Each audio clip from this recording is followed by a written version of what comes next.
Still stirring from the songs on a mixtape. Not you right here, look this way. Focus so the picture clear, Betty. Hoping that I disappear, but I won't, cause I can't to the bank and the pot is clear. Thank God there's Shocker here. What you think? Don't care. Know that I'm there. Yeah, ranked at the top of there. My nigga, do you really wanna see me close? Fake ass rappers like CB4. No, we don't really wanna see Key though. That's the little nigga wanna see me coast.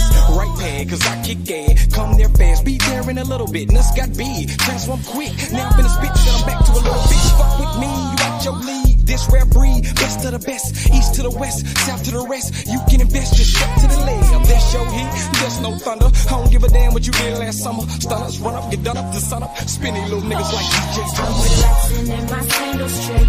I'm while the candles lit. No, you can't handle it. True.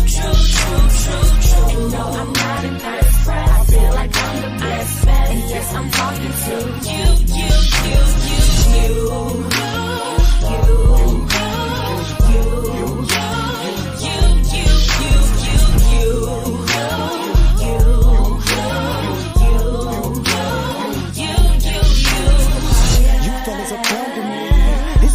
Ugly, knowing you can't fuck with me. Gotta do what I gotta do. Verbal bullets, I pop a few. You offended, I'm talking to. They don't really wanna see shot. Going plat when I rap, I'm a clap in the beatbox. Other fellas like a weak block. Shoot a bullet and it falls to the ground when your heat drop. Ain't no competition we got. Better duck when I ride, press lines like a T5. Give me high in the treetop. I'm making love to the beat like the track got a G5. And I'm chewing every MC, yo. Try to run with them, but they can't keep up, bruh. What you wanna face me for? Knowing that I'm nice and I can't beat tough. Any nigga feel it better than me. Got any beats and turn on my valve. Show a nigga that I'm dope like speed or coke. You catch an overdose on my style. One of the best, so I made dope. Killing the niggas who really can't flow. Moving the crowd when I say so. Try to be me, but you can't. I feel that I'm on top. Put them on a shelf, bet you I won't flop. Game on lock. Pressure gonna really what the industry needs, so I ain't gon' stop. Relaxing in my sandals tricks. I'm wide the candles. Yo. What's happening with everybody in the building? If you in the building, make sure you smash on the like button. Let me know you in the building. Yeah. We already, y'all already know we finna cook today. I'm gonna keep it a buck with y'all. It's so much stuff going on in boxing right now. I have to write shit down. I have to put some notes so I wouldn't forget. It's so many fights, big fights going on. I can't even remember all the shit off the top of my dome. It's going down in boxing. And we're gonna talk about everything going on. Let me know how my audio sounds. Is my audio good? Can y'all hear me good? Let me know. Give me some feedback. My man Devin Bell in the building. What's happening with it? Kirk McCall in the building. Light Skin Business in the building. Anthony Johnson in the building. Third Eye Explosion. He says the Crawford era.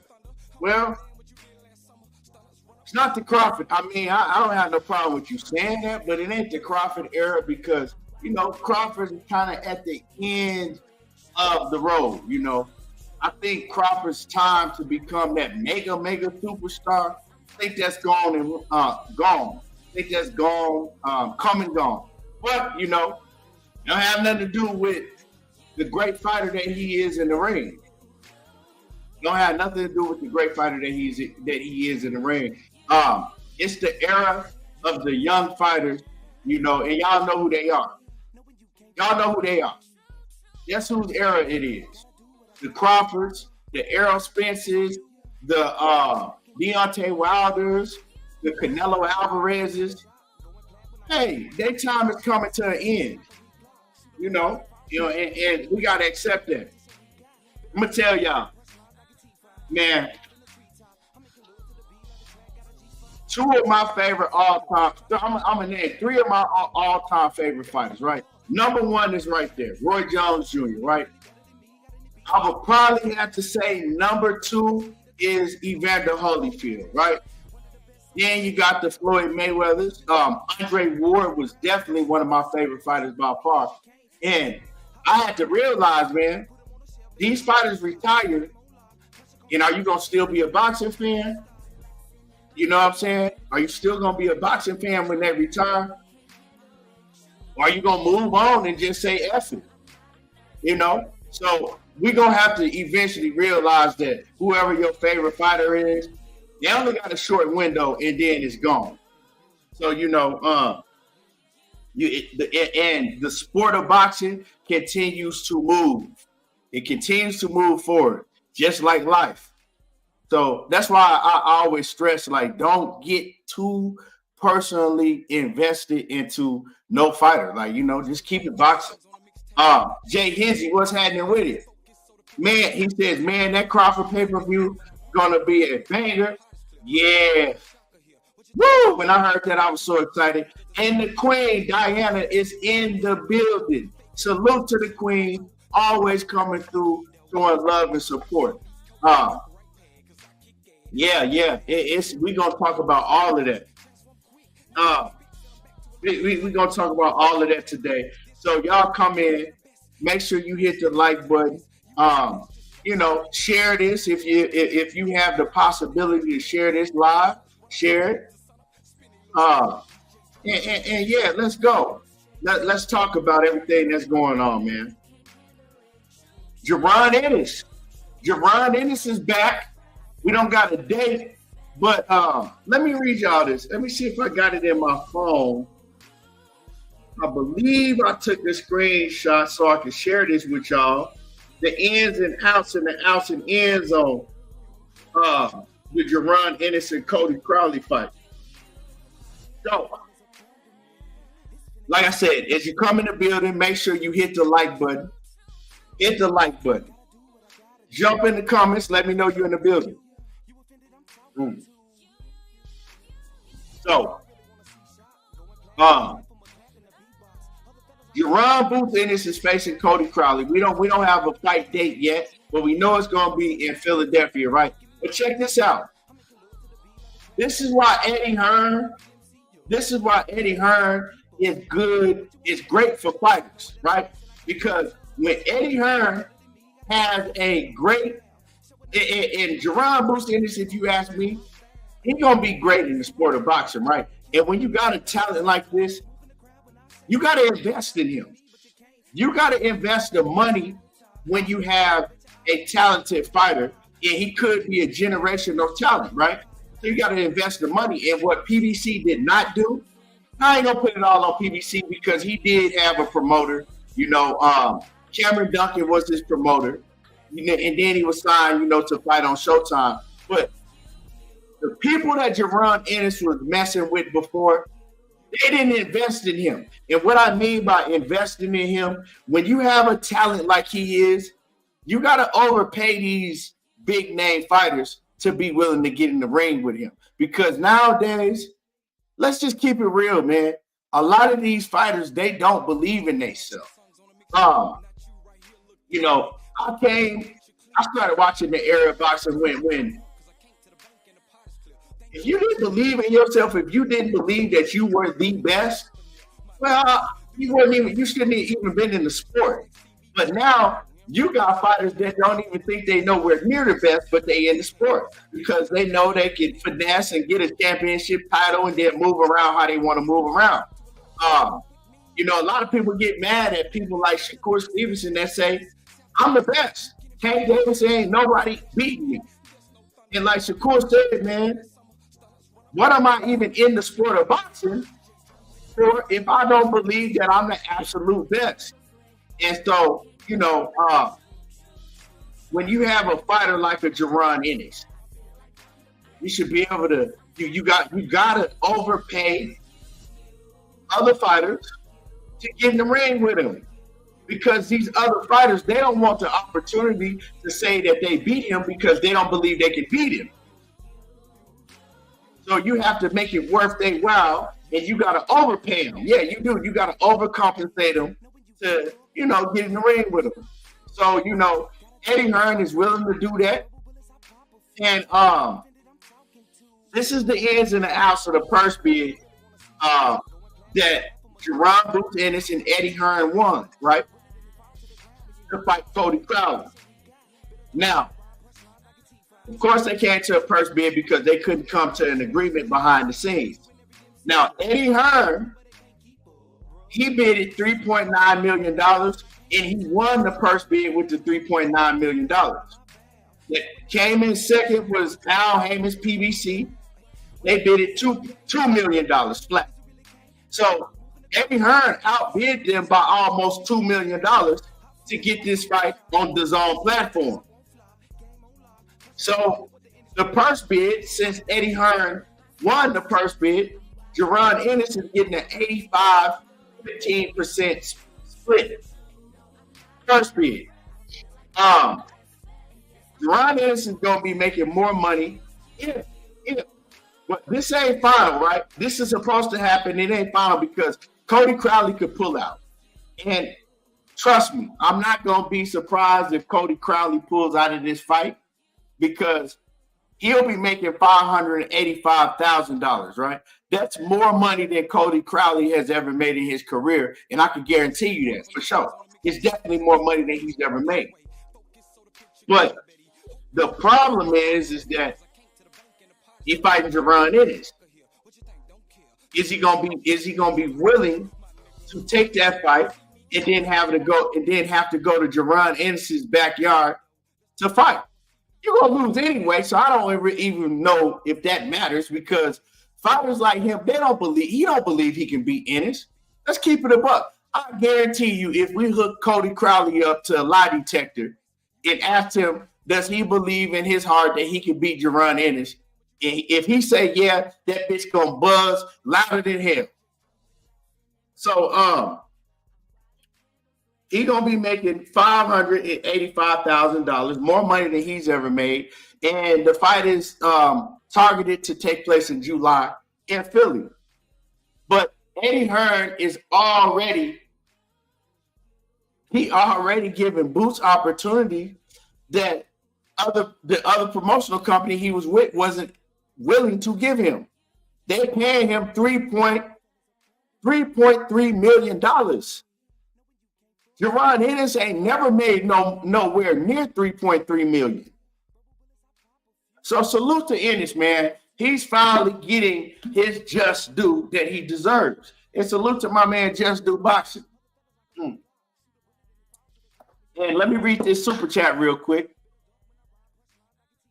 And later on, the main topic, so don't get to commenting about it yet, because I'm going to drop some links later. The main topic is, I'm saying Ryan Garcia is the face of boxing.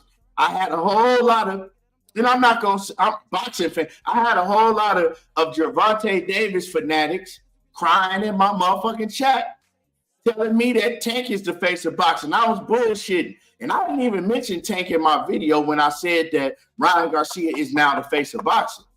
And that wasn't even what the video was about, but I just mentioned that in my video, and that's the only thing everybody wants to focus on and comment on, because I said Ryan Garcia right now, today, is the face of boxing.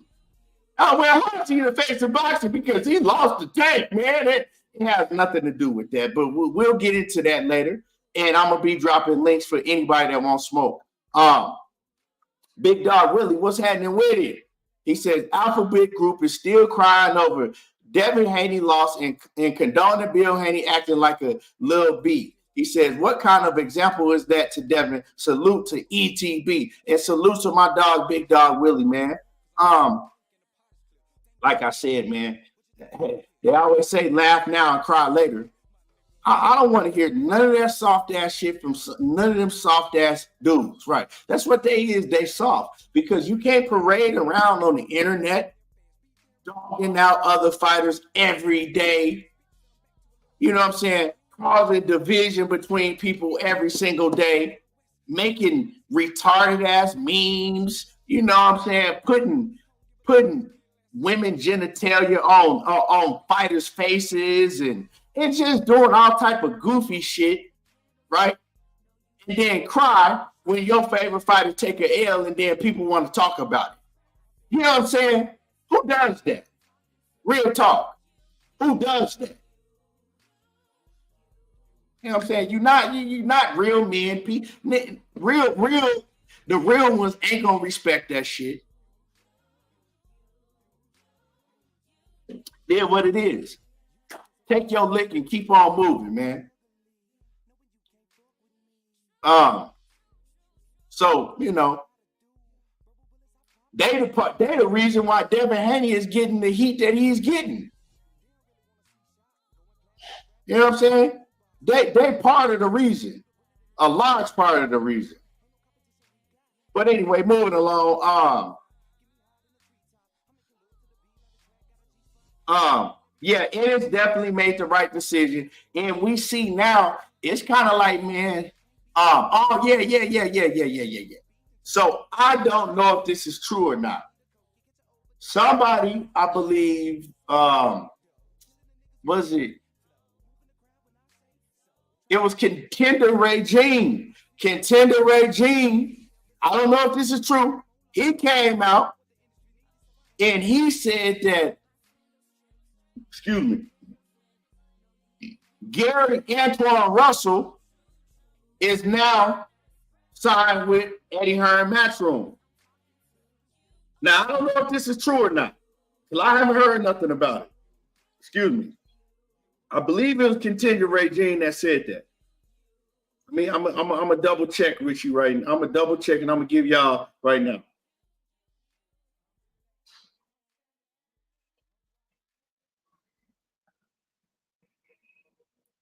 Hold on.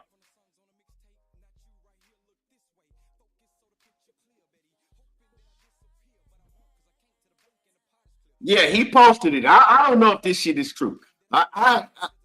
Because I ain't heard Gary Russell say that, and I think Gary Russell was just on Mill City Boxing last night, and I didn't hear him say nothing about that. But Contender Regime posted that Gary Russell is now with Matchroom Boxing. So don't take me for my word, because I ain't heard Gary Antoine Russell announce that. I haven't seen an announcement, but he put that. But I don't believe everything that everybody puts, so I'm just saying right now, if he hasn't signed with Matchroom Boxing, he needs to. And like I said, I'm not a fan of no promotional company. I'm a fan of whoever giving me the best fights. And, you know, I don't think, and I've been vocal about this shit for years. When it comes to the Russells, Gary Antoine Russell, Gary Russell, all of the only the younger brother. I think the PBC, they carried the Antonio Russell. I think they did a good job with Antonio Russell. You know, they got him a title shot. They did a good job with him. He just didn't get the job done. When they gave him his opportunity, Gary Antonio Russell did not get the job done. But as far as the PBC and how they did with Gary Russell's career and with Gary and Antoine Russell's career, I wasn't feeling it. You know what I'm saying? They set both of them men on the shelf, and Gary Antoine Russell is very talented, and they wasted a lot of his, you know, youth. I think he's like 27 now, maybe like 27. But Gary Antoine Russell, the way that he can speak, the way that he can fight, the exciting style that he has, he should fucking be a star by now. You're talking about he came in the game the same time as Shakur Stevenson and Teofimo Lopez in that whole group right there. Why are they way past him and he way below them? One reason, because the promotional company that he was with, they didn't invest in him and they set him on the fucking shelf. And y'all want to run around and promotional bang and PDC this and PDC, just because, you know what I'm saying, like, they're not right all the time. They didn't have to fighters' careers, you know. And so I think that they did Gary Antoine Russell a disservice. And if he hasn't left them, I think he needs to get the hell away from them. You know what I'm saying? He needs to go and sign with Eddie Hearn, because if he was with somebody like Eddie Hearn, I tell you one thing, he'll be active. He'll be active and he will be right in the mix, and he probably would be a champion by now. That's damn near guaranteed. So I don't know if that's true, but, you know, hey, KQKC, what's happening with it? Salute. Like I said, man, that's why I don't ever promotional bang. A lot of fans now, they get caught up in promotional banging, and you know, man, one week it might be the PBC that dropped the best fight cards. The next week it might be Top Rank or Matchroom, or you know, man, it's all about me wanting to see the best fight cards and me wanting to see these fighters active. You know, because if you got talented fighters like that and they don't even get to stay active, how do you even know? Like, I mean, a lot of people will tell you that Gary Antoine Russell better than motherfucking Devin Haney and Ryan Garcia, right? A lot of people would tell you that Gary Antoine Russell is better than Devin Haney and Ryan Garcia, and he's in the same weight division as both of them. But he ain't even had no big step up fight yet. Why? Because they set him on the shelf. What's happening with it? Money, salute. And I'm gonna be dropping links later on. Like I said, in a little bit, I'm gonna be dropping links. NH2, what's happening with it? He says Gary Russell versus Boots on DAZN, calling it now. Well, what you gotta understand, man, is Boots is a, just because they fall in the amateur doesn't mean that is an even matchup right now, because Gary Russell is way smaller than Boots now. Boots grew. You know what I'm saying? Boots grew since then. Gary Russell is not a big 140 pounder.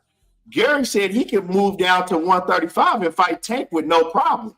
If you follow Gary Russell and watch his fights, Gary always weighs in at like 137 pounds, 138. He always weighs in under the 140 pound weight limit.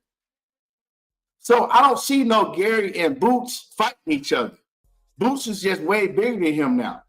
And that's okay, because Gary has a lot of fights, big fights that he can be in the 140 pound weight division, man. He just needs his opportunity.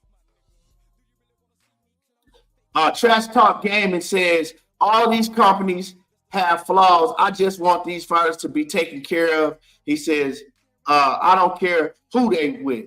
Exactly. You feel me? Exactly. I don't care who they with, man. Don't matter to me who they with. Money says Gary turned down fights. He about to fight the same caliber fighter PBC offered, in my opinion. So you can't say that he turned down fights. Now, he did turn down a fight, I believe. He did turn down a fight. The reason behind that, I don't know. But you can't sum that up like that's the reason why that's the reason where he's at right now, right? That's one fight. You know what I'm saying? That man has had a whole career over there with the PBC, a whole entire career. Before he turned down that fight, they weren't taking care of him like they should have been. He was sitting on the shelf, fighting one time a year. So we can't take that one little incident and say, well, he turned down that one fight. That's why where he's at. What fights? Okay, Money. If he's turned down multiple fights, what multiple fights did Gary Russell turn down? And name the names. Name the names. Since you say he turned down multiple fights, what multiple fights did he turn down? Now, I remember him turning down that one championship opportunity, and his words was that the fighter wasn't even on his caliber. Like, he didn't want to go in there and face that dude because dude wasn't even, like, nowhere near his level. I didn't understand that. I didn't agree with that. You know what I'm saying? I was like, man, Gary Antoine is tripping right now, man. Take that opportunity. I don't know what he was on at that point in time, but all that, he turned down multiple fights. I don't know about all that. You got to name the opponents that he turned down. You know what I'm saying? I knew about that one fight, and it was public. Everybody was talking about it. But to say it was multiple fights, where are you getting this information from? Because I ain't heard this information. I ain't heard this information, you know. So man, I'm gonna just speak on what I know.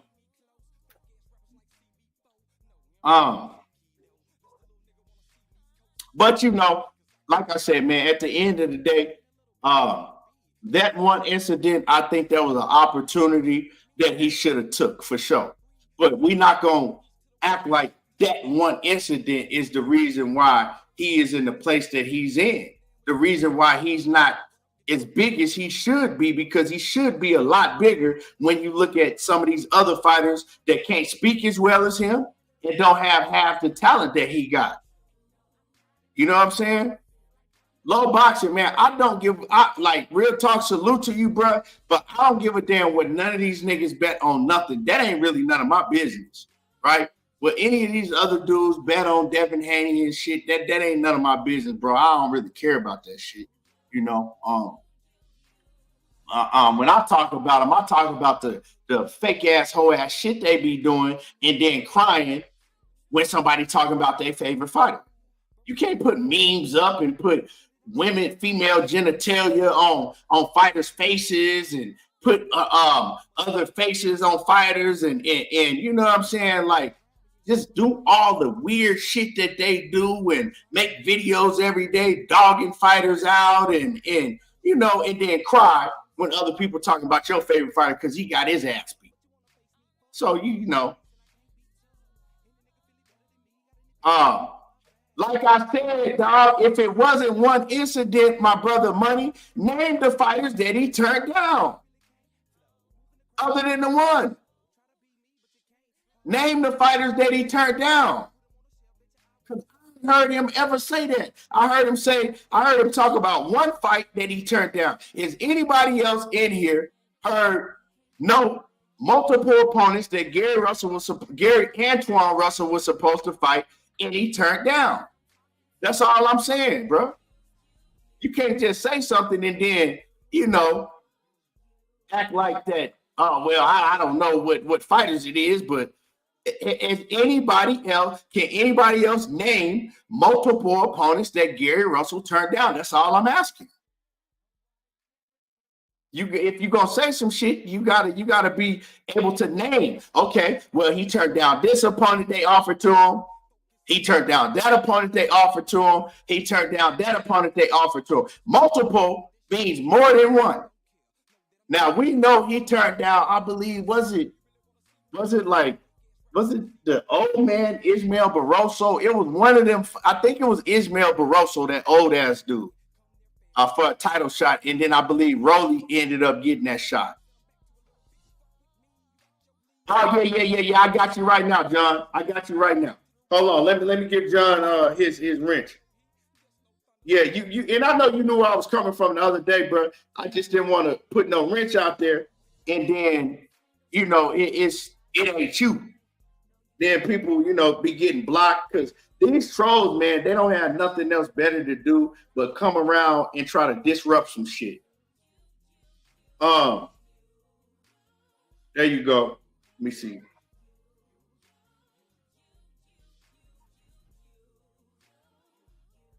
There you go.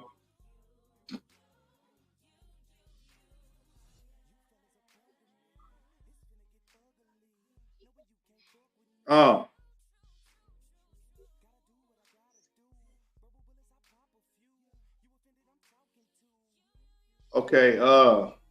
Now let me get back to this. Let me see what Money talking about.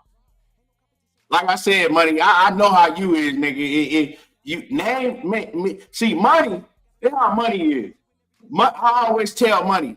See, his sister's a lawyer, and she the only one that can't argue Money.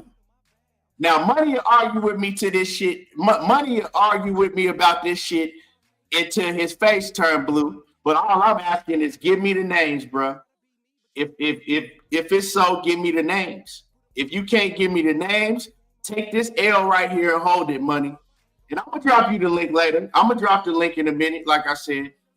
Take the L and hold it if you can't give me the names. But we ain't just gonna say some shit and then not be able to back it up. But y'all smash the like button. Y'all smash on the like button for me. Smash on the like button. And go subscribe to Money Brown TV and go check out the videos he dropping, because he been dropping some heat on y'all helmet too. Yeah, these likes is looking crazy. Like, do I got that many haters in here that just want to come in and watch and hear what I got to say, but don't want to support no type of way? Hit the like button. God, I got 57 likes and it's over 127 people in here. Come on, man. Y'all crazy. Hey, G5 in the building. What's happening with it? G5 off in the building, man. What it do?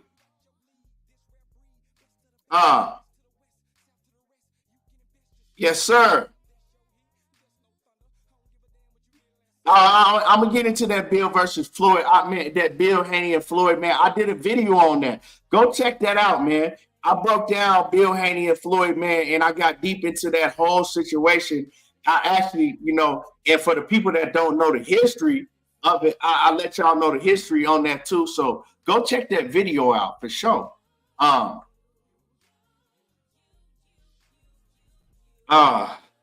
Yeah, man. But so like I said, if Gary Antoine Russell has not left the PBC, like I said, I like the PBC. They didn't gave us memorable fights. You know what I'm saying? They put on better than any of these other promotional companies at times. But they just haven't done right on Gary Russell or Gary Sr. So I think they both need to get the hell on and go with Eddie Hearn to where they can get some fights and get their name buzzing.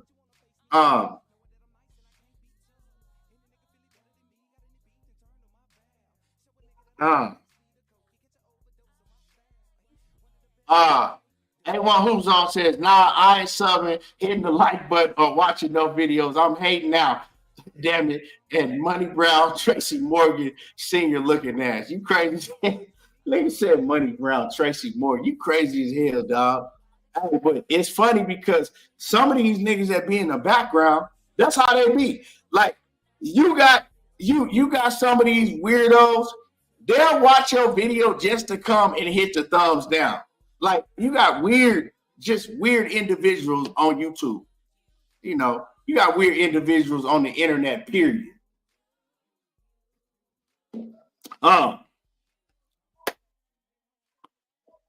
Money said, Money. And now, before I read Money Brown comment, I still guarantee you he ain't named me more than one opponent that Gary Antoine Russell turned down, that he claimed.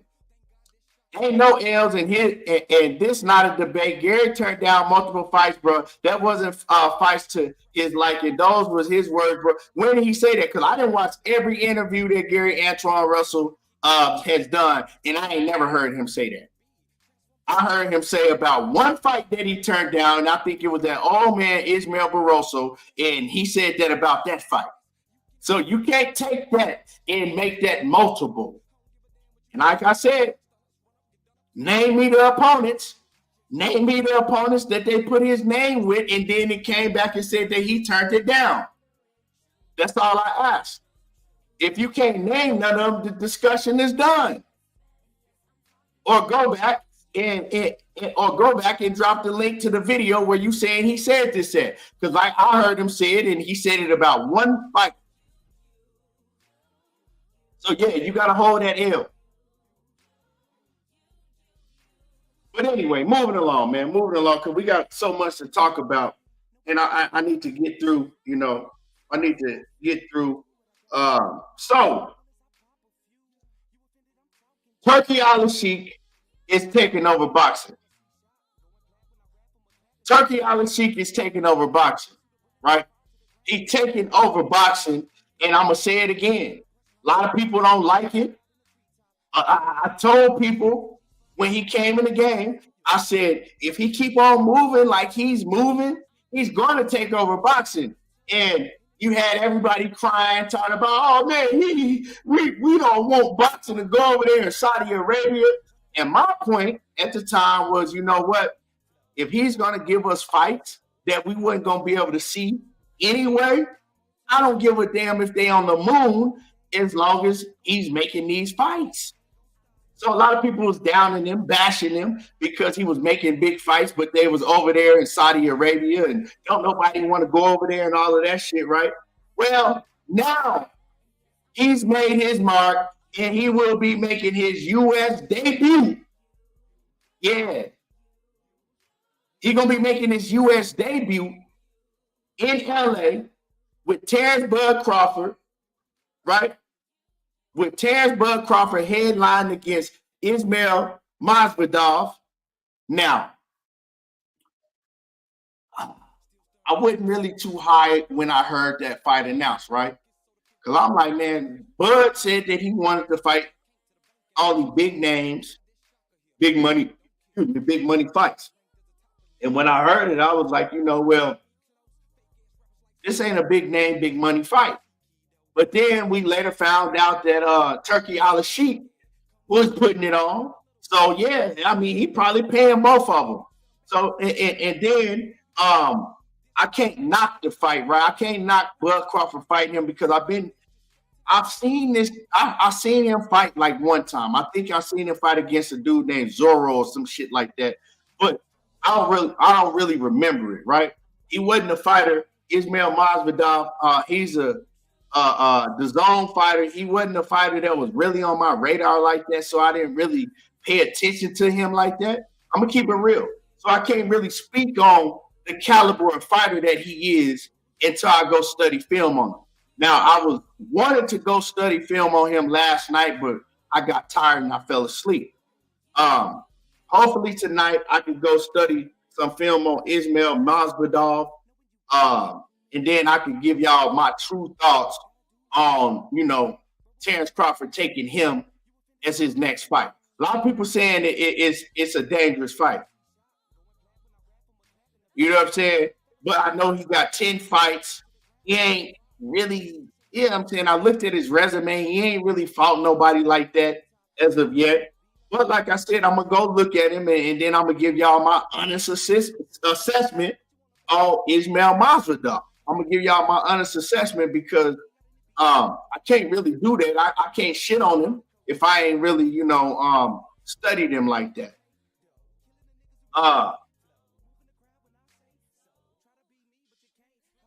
Low Blow Boxing says Gary turned down Montana Love last year. My sources say, I don't know who your sources is, but I'm gonna tell you like this.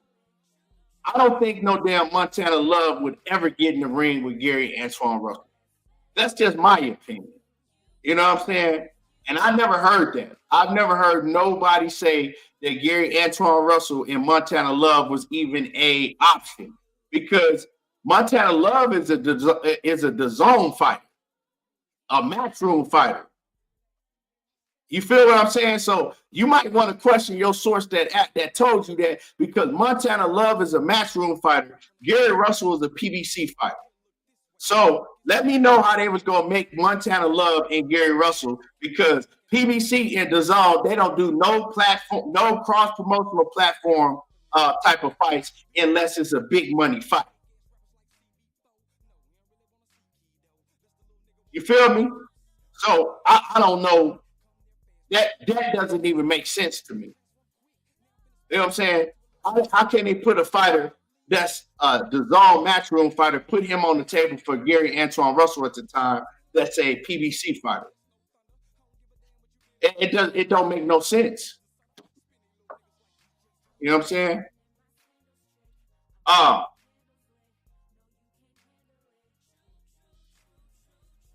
Bill Haney ain't no 44 years old. You tripping, John Kramer. Bill Haney is in his 50s. Bill Haney has a child that's in his 30s, bro. Bill Haney's oldest son is in his like mid-30s. Ain't no way that Bill Haney's 44. You know what I'm saying? Bill Haney wasn't out here having kids at 10 years old, dog. Bill Haney's is in his 50s. Who told you Bill Haney was 44? That's definitely wrong information. So anyway, man, let me stay on topic, right? Let me get through this show and stay on topic. Turki Alashikh is taking over, whether you like it or not. Turki Alashikh is fine. We finally got a promoter that has the bag, that's willing to spend on any fights that he wants to see. He don't want to see no Rudy Poot ass fights. That's why I can't shit on Terence Crawford facing Ismail Masvidal, even though I'm not too familiar with Ismail Masvidal, because I know that Turki Alashikh ain't gonna put a top level fighter in against a Rudy Poot. He's only paying to see the best fight the best, and he is coming from a real diehard fan standpoint, right? He coming from a real diehard fan standpoint, not a fanboy standpoint, not a promoter standpoint, because promoters, they just looking to, build up their fighters, put their fighters in against competition that they know their fighter can beat most of the time. They looking to get the biggest bag that they can, and it's a business. They trying to finesse their way, because it's a business. A lot of it is smoke and mirrors. Now that Turki Alashikh is coming in the game, he don't care about none of that shit. He's like, I'm a diehard fan that want the best to fight the best, and I want to see the best fight the best. You know what I'm saying? I want to see the best fight the best. So a lot of you fans that's got these favorite fighters that y'all just so in love with, y'all gonna get exposed. And some of these fighters might get exposed too, that's running around acting like that they, that they're a lot better than they are. Because if you get that call from Turki Alashikh, just know that he not giving you no easy motherfucking competition. If you get a call from him, you got to fight the best. You said my camera keep freezing. Hold on, y'all. Appreciate that, KQ. Hold on.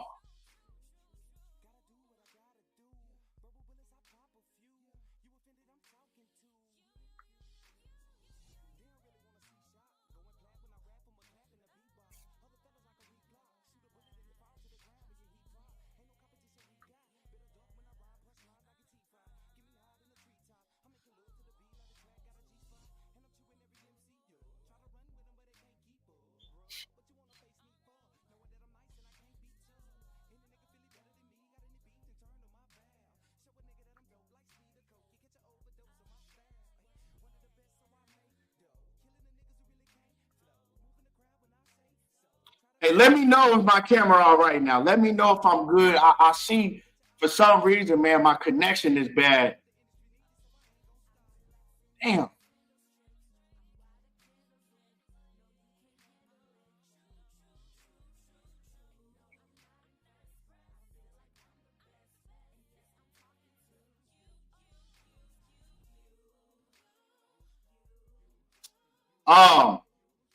Let me know if my connection is all right. If my connection start messing up, y'all let me know in the chat. Terence, baby, what's happening with it? Brandon House, what it do? Jaron Wayne, what it do? Trey Shot, what it do? Money say, you say I'm good? Okay. So, all of this smoke and mirrors and fighters making excuses not to fight the best and hiding behind promoters and money and all of that shit. Turki Alashikh is changing that, man. And if I hear any of you fans that call yourself boxing fans cry about anything that's going on, we know what it is. Y'all scared for your favorite fighter to fight the best competition because he's coming in and he's giving the fans finally the type of fights that we want to see. Now, that August the 3rd, is it August the 3rd or the 4th? That August the 3rd or the 4th event with Terence Bud Crawford, that whole card is fire. It's fire. Now, not even that. He giving us Bitter B versus Bivol, Fury versus Usyk, Wilder versus Zane. He giving the whole 505, the Matchroom versus Queensberry. Everything that he's putting on is fire. And then he coming out saying, look, I want to make Bud Crawford versus Jaron Ennis. If I can't make that, I want to make him and Canelo. Like, he putting on for the sport of boxing. And he is the savior that boxing needed. Because these promoters, like I said, they be on some bullshit. A lot of them, it's all about ego. They don't want to work with each other. It's all about competition. And he's coming and he's closing the gap with all of the bullshit that goes on in boxing. All of the smoke and mirrors. All of the hiding that these fighters be doing. And so, man, on that Terence Bud Crawford card, you got Leo Santa Cruz versus Abner Mares. I don't know about that shit. I'm going to keep it a buck with y'all. They could have kept that fight off the card. They dug them two up out of the grave. You know what I'm saying? Abner Mares, he said he was retiring. Like, how many times? Leo Santa Cruz, he ain't fought in years. Leo Santa Cruz literally haven't fought in years. I mean, Abner Mares has been more active than Leo Santa Cruz has these past, 3-4 years. And Abner Mares came out about, 5-year retirement. Like, I don't know what they putting that fight on the card for, but that's kind of like, I guess it's a filler. I don't know what the hell that is, right? Then you got Big Baby Miller and Andrew Ruiz. That's the fire. I like that fight. I like Big Baby Miller and Andrew Ruiz, Let them big two fat jokers get in there and, slug it out. Let them two big fat ass dudes get in there and slug it out. I like that for the heavyweight division. Even though it ain't two of the best heavyweights, it's still an exciting fight on paper. And he's given both fighters an opportunity, Andrew Ruiz, he was over there, he been with the PBC, he been set on the shelf.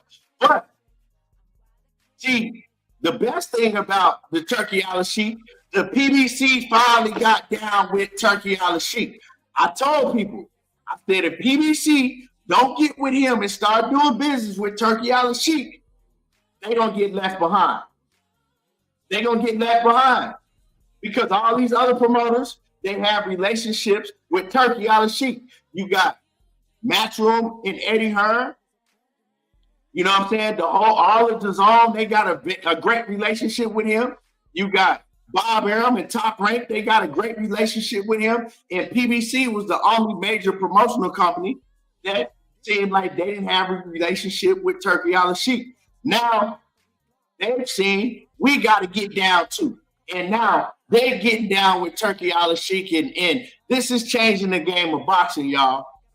This is changing the game. And now I'm more excited about boxing than I have for years. Because I ain't gonna lie to you, I was that close to saying, man, F boxing, man. I don't even want to be involved in this shit no more. Because there was just too much of bullshit going on. But now, man, it's like, everybody can have a newfound love for boxing because Turki Alashikh is coming. He's changing the game. My man, Dre hit, he said, let me see. Dre hit him up 11. What's happening with it? He says, let's give Eddie Hearn props, ETB. Nice fight card and slowly become the best promoter in boxing. Bro, I can't say you lying. I can't argue with you. You know what I'm saying? Eddie Hearn is man, he making his way. He definitely up at the top. Eddie Hearn is definitely at the top of the game right now. And man, like I said, just the zone, even the zone.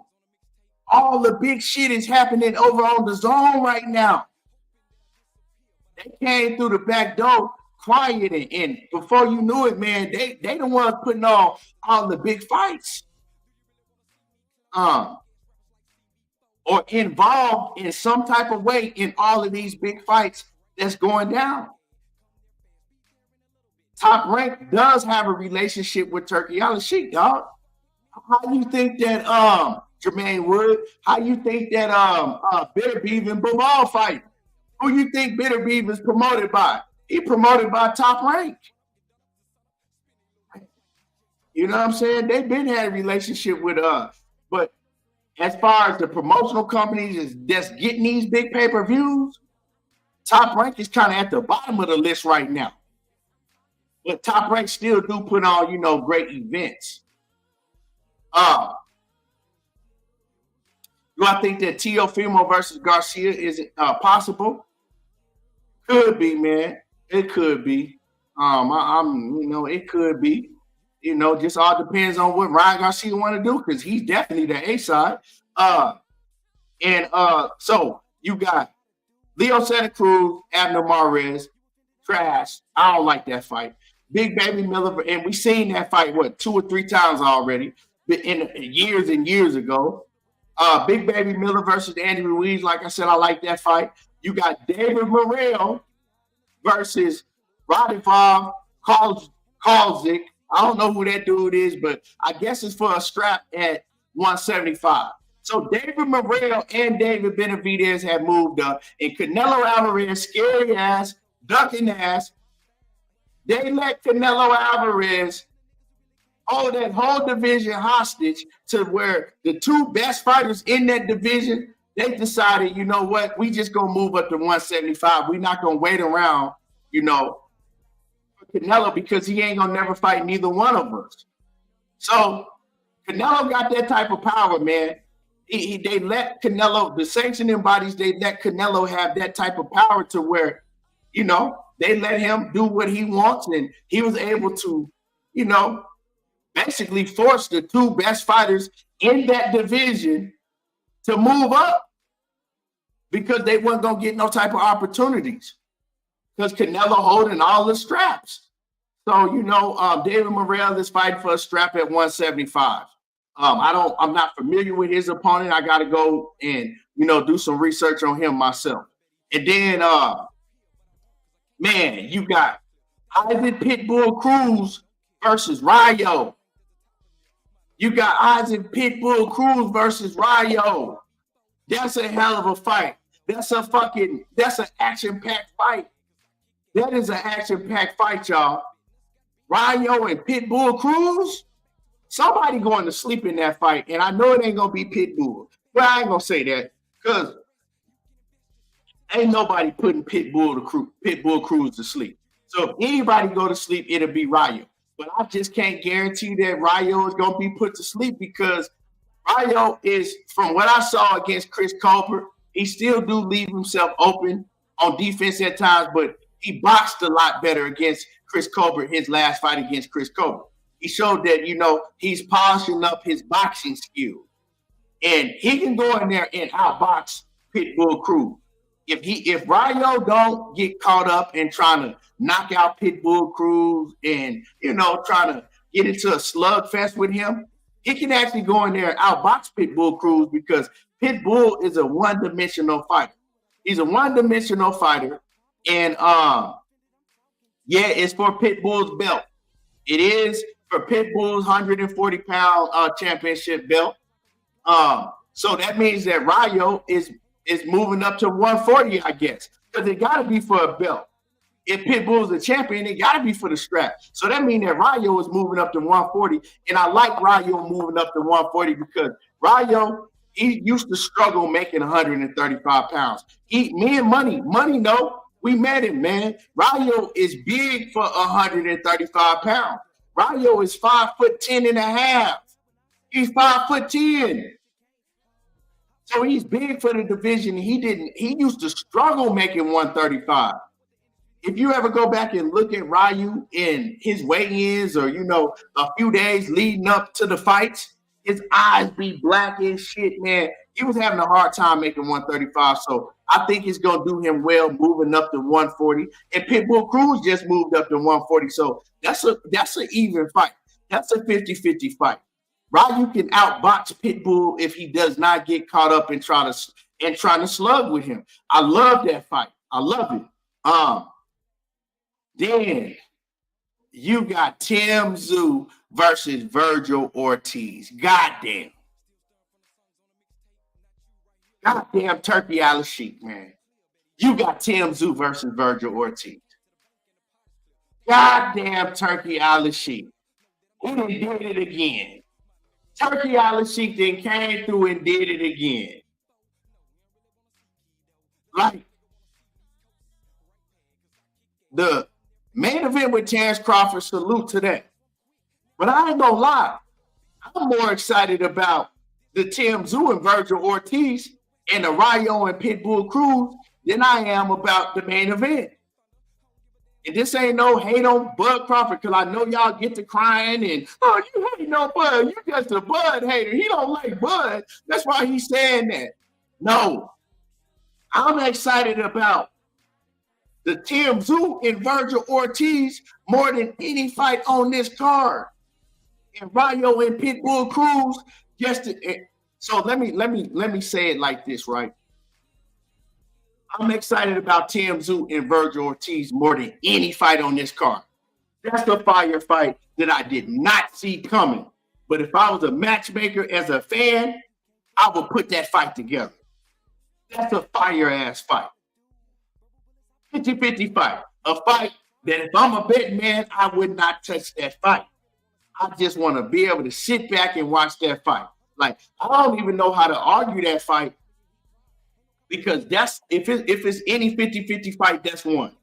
And then as far as Isaac Pitbull Cruz and Rayo, I'm just excited about Isaac Pitbull Cruz and Rayo as I am about Terence Bud Crawford and Ismail Masvidal. You feel what I'm saying? So, man, Turki Alashikh, man, he's like, when have we ever seen a card this stacked? You got to go back, and I mean from top to bottom, right? From top to bottom, you got to go back to the 90s. You got to go back to the 90s. I believe maybe when Roy Jones fought on the undercard of Oscar De La Hoya way back in the early 90s. You got to go back to the 90s to remember when we had a card this stacked, because you don't get cards this stacked no more. You know what I'm saying? You don't get cards this stacked no more. They don't do it in boxing. In boxing, most of the time what they do is they give you a good main event with a whole bunch of bullshit fights on the undercard, kind of like we saw Saturday night. Saturday night, we seen a great main event with Ryan Garcia and Devin Haney and a whole bunch of lackluster, undercard fights. Turki Alashikh changing the game, y'all. And like I said, you niggas that was crying when Turki Alashikh came in and was calling on Tank Davis and Devin Haney and all these big fights that happened, and everybody was coming out crying about this shit. Y'all should be ashamed of yourself. And I told y'all that back then. Are you a fan, or you just a super fanatic man fan? He's going to expose a lot of y'all. So all them excuses y'all be making for your favorite fighters, talking about, they don't sell enough pay-per-views and they ain't this and they ain't, they don't pack enough arenas, they can't sell and all of that shit. He don't give a damn about none of that. If you gonna fight or not. He came in the game on some Dana White UFC shit. Get down or lay down. Get down or lay down. Straight up and down, man. So this whole fight card is stacked. I'm loving it. We ain't seen nothing like this in boxing since the 90s. But yeah. And I'm gonna drop a link. I'm gonna drop a link. Yeah, Gary Brooks, I'm gonna be dropping links. I'm gonna be dropping links. So you better have your shit together when I drop this link. Like I said, and I want all the smoke when I drop this link. Yeah, I heard Terence Bud Crawford say that Madrimov was the best 154 pounder. But at first, I was like, man, why the would Bud say some shit like that? But then afterwards, I said, that's just typical Bud. That's typical Bud. But I really haven't seen him fight. But to be calling him the best fighter at 154 with a stacked division with fighters that's already have proven themselves at 154, it's a disservice to all the rest of the fighters that's at 154 pounds because this guy haven't proven himself in the professional ranks yet. You can't look over a Jermell Charlo and say that this is the best fighter at 154. You can't look over guys like Erickson Lubin and Tim Tszyu and Sebastian Fundora and Errol Spence Jr. and you know, all these fighters. Well, I ain't gonna put Errol Spence in there because he ain't fought at 154 yet, right?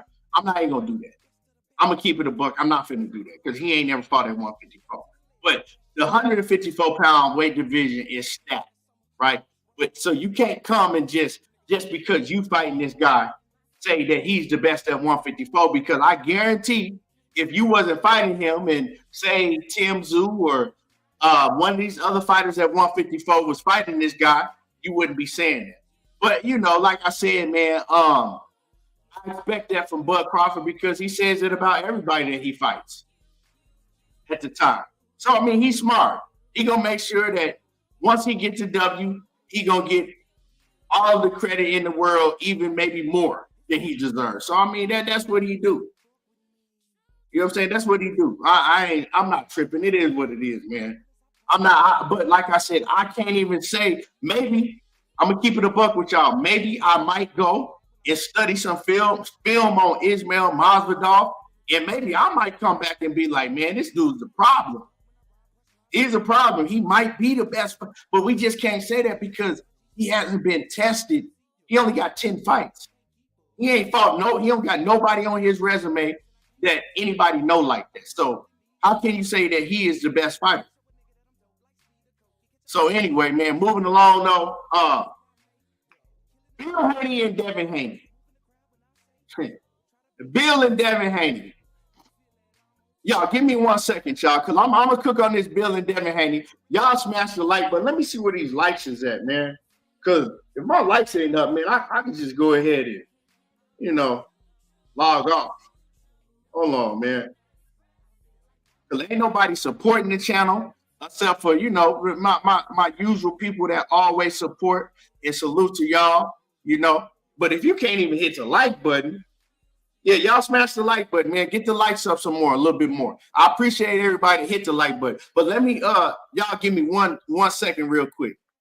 And I'm going to cook on this Bill and Devin shit. I mean, this Bill Haney and Floyd Mayweather. I'm going to cook on Bill Haney and Floyd Mayweather real quick. And then I'm going to cook on why I'm saying that Ryan Garcia is right now the face of boxing. And whoever wants smoke, I'm going to be dropping the link. Give me a second, y'all.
All right, we back.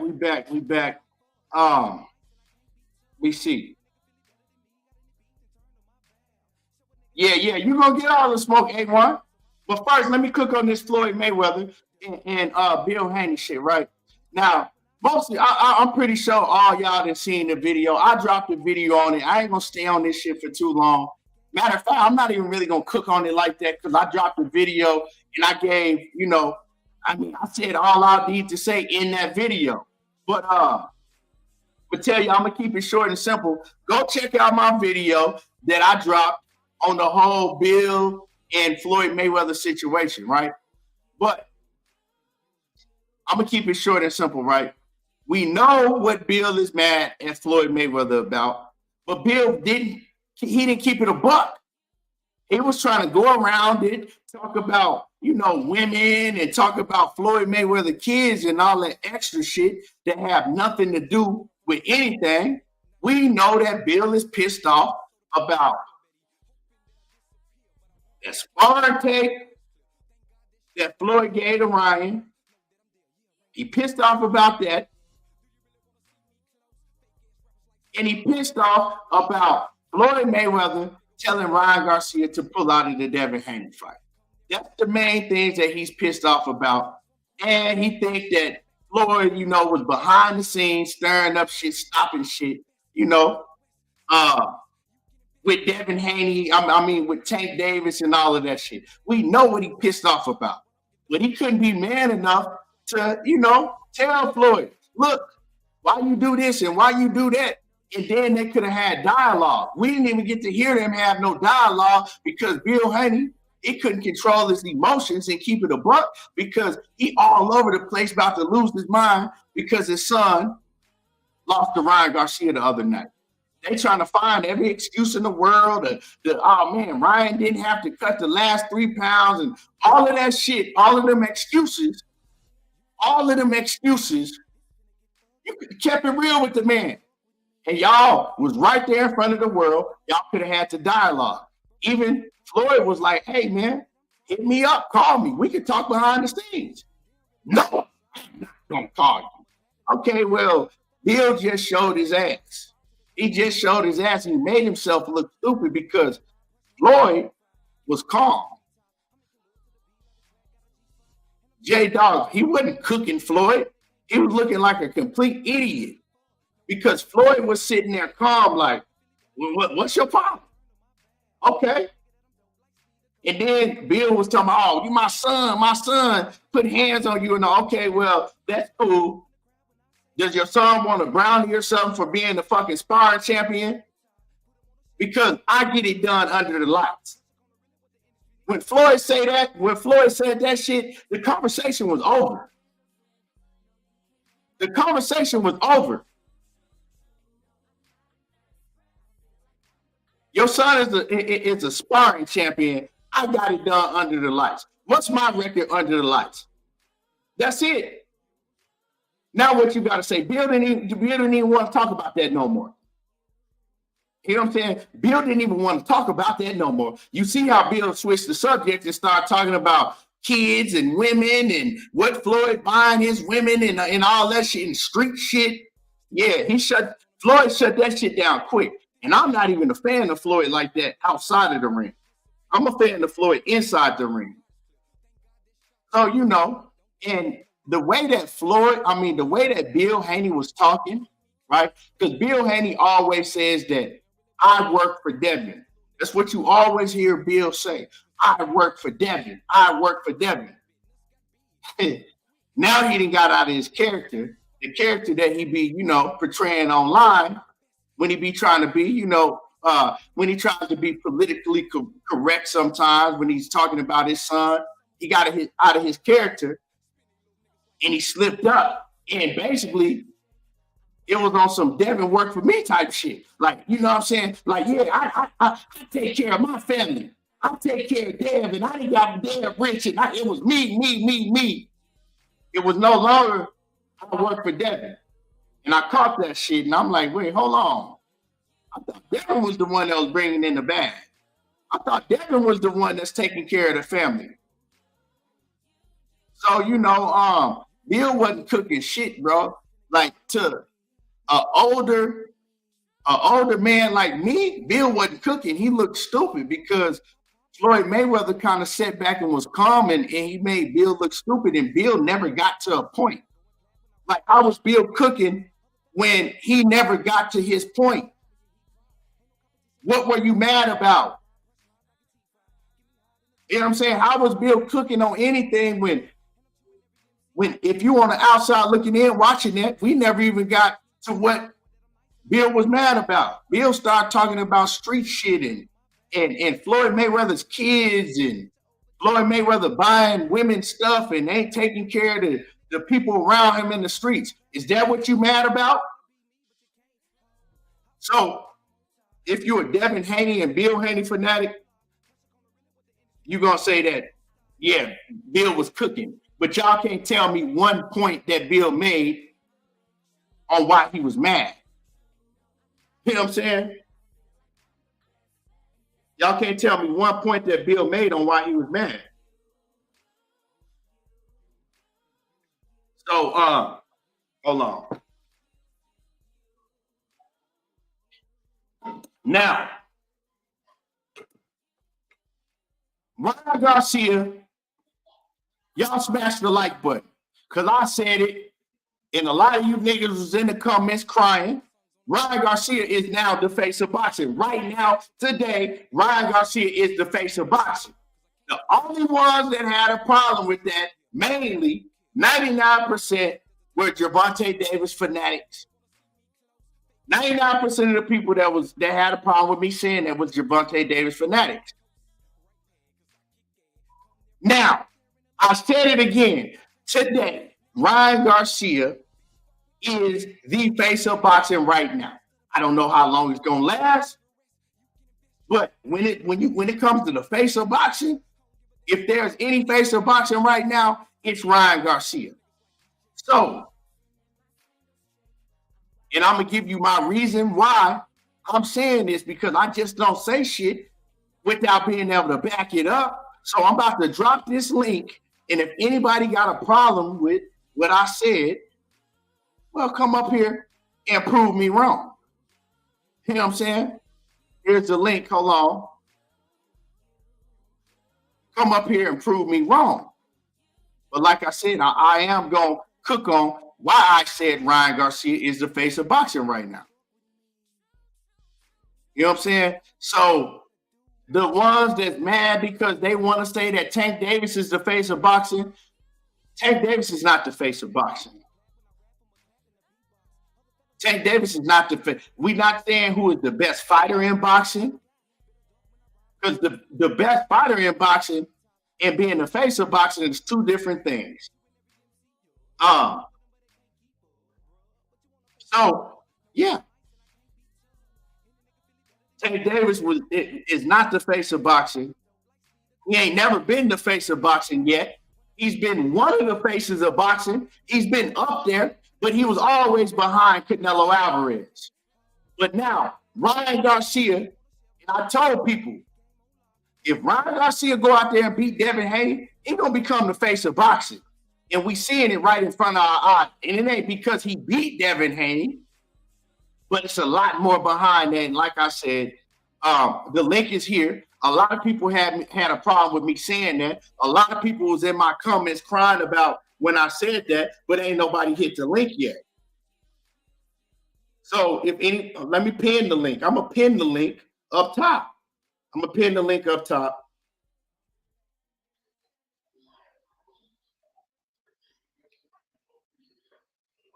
Like I said, don't type in the chat. The link is pinned up top. I'm not reading. If you're talking about this subject, I'm not reading your comment, because you can get up on right here. The link is pinned.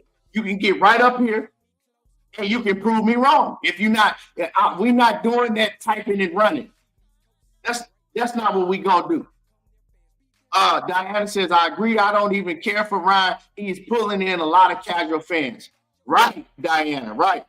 So all that emotional shit that y'all be doing, typing in the comments, y'all don't have to do that right now.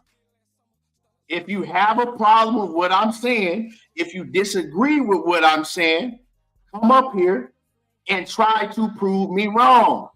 And I guarantee you, I will prove everything I'm saying to be true with facts and stats to back it up. Like I said, I'll prove everything to be true with facts and the stats to back it up. Prove me wrong. Try to prove me wrong.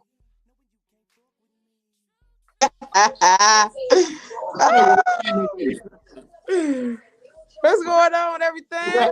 What's happening with it, Queen? Now I know. Man, that was a one-sided ass whooping.